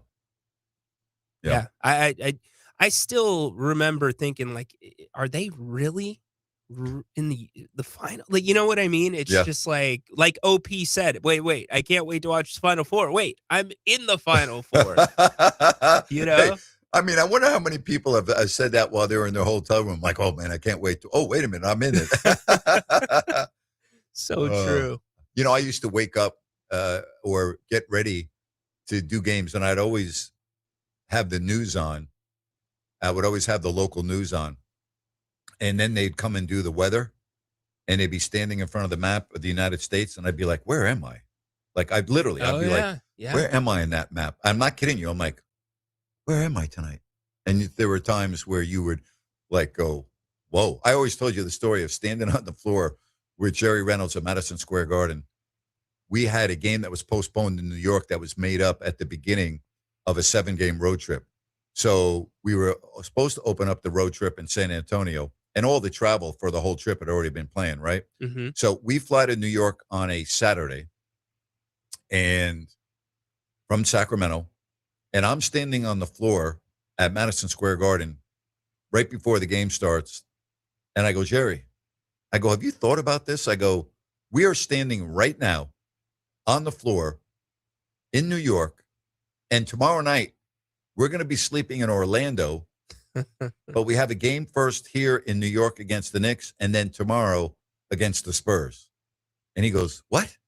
I go, tomorrow night, we're sleeping in Orlando, but we're standing in New York, and we also have to play the Spurs before we get to Orlando. How about that? Oh, my gosh. So we played the Spurs the next night. So we flew. Listen to this, Ryan. We fly Sacramento to New York, spend the night in New York, play the Knicks on Sunday evening, fly to San Antonio after the game, 3.5 hours, play the Spurs on Monday night, and after the game, fly to Orlando to take on the Magic. How about that for you?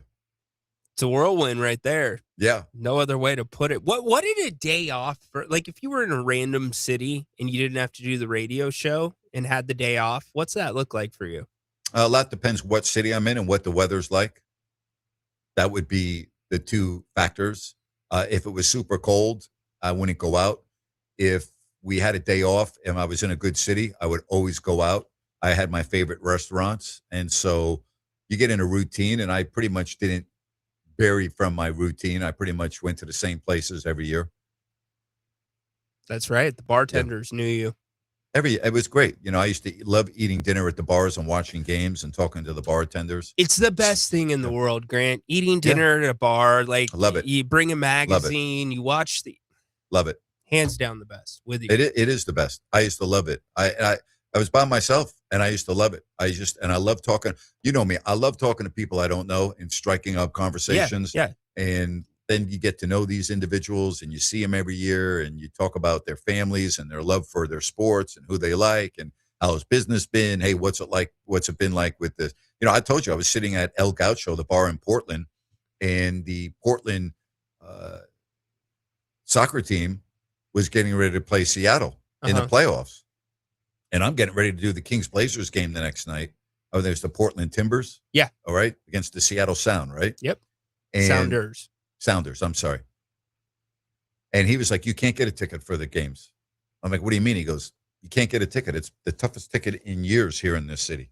I'm like, you got to be kidding me. He goes, you cannot get a ticket unless you have a lot of money. I'm like, it's that crazy? He goes, listen, it is unbelievable. And I was blown away at the MLS in Portland that ticket was the hardest ticket to get in years in that city. It feels like the MLS was kind of peaking then, and it's just kind of, I don't want to say fizzled out, but there's not as much attention on it. Somebody said gentlemen's clubs. Yeah, I used to go to gentlemen's clubs. I've been very open about that. We used to go because a lot of times they were the only place to get good food after a game because everything else was closed, and they had all the games on. And so, yeah, we did used to go there. I didn't have a problem with it. I didn't go to like have lap dances, and I just went to eat good food. Yeah, the scenery was good, but I didn't spend money on women as a married man. And plus, I'm not into that anyway. I went to eat the food, and I'm not kidding you. The food was normally great at a lot of these gentlemen clubs, like in a lot of cities, and they always had the late games on. So, yeah, I did. Absolutely. Not a lot, occasionally. But you I got nothing to hide. Yeah, there's nothing wrong with that. I mean, no. I'm with you, man. No. There's nothing wrong with joining me in about 65 minutes from now either over on YouTube and X. Looking forward to that. An open forum show. Won't go that long tonight, but we can talk about a couple of the topics. Talk about the Spurs last night, the WBC in the books, going to Venezuela, which was an incredible spectacle. Had a lot of fun talking about that with Marcos Breton. Olden Polynice was on at 4 o'clock today.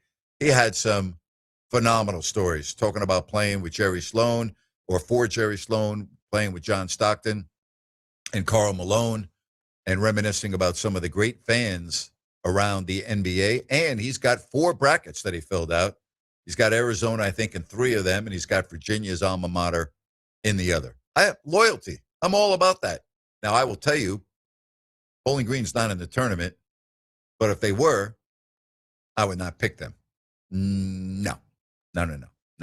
I wouldn't do that. You know, they don't have Nate Thurman anymore. All right. I would not be picking the Bowling Green State University Falcons if they were in the field of 64 in my bracket to go all the way. No, would not do that. But I have not yet done my bracket, but I'm going to do that this evening right after I get off my podcast on my open forum Wednesday. Again, you can check it out at Fox Sports SAC or at Grant Napear Show. You go to Ryan's Twitter handle, the X handle, and you can fill out the bracket. We'll have a lot of fun with that.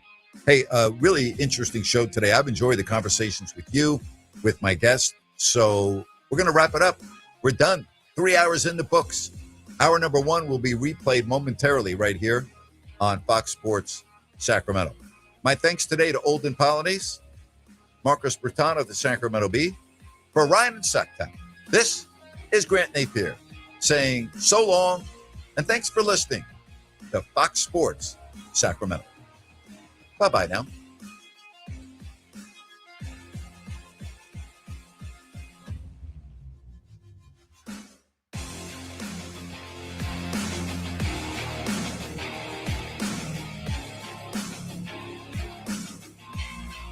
This is Kurt Bagelman. Does your business need more customers? If you said no, congratulations.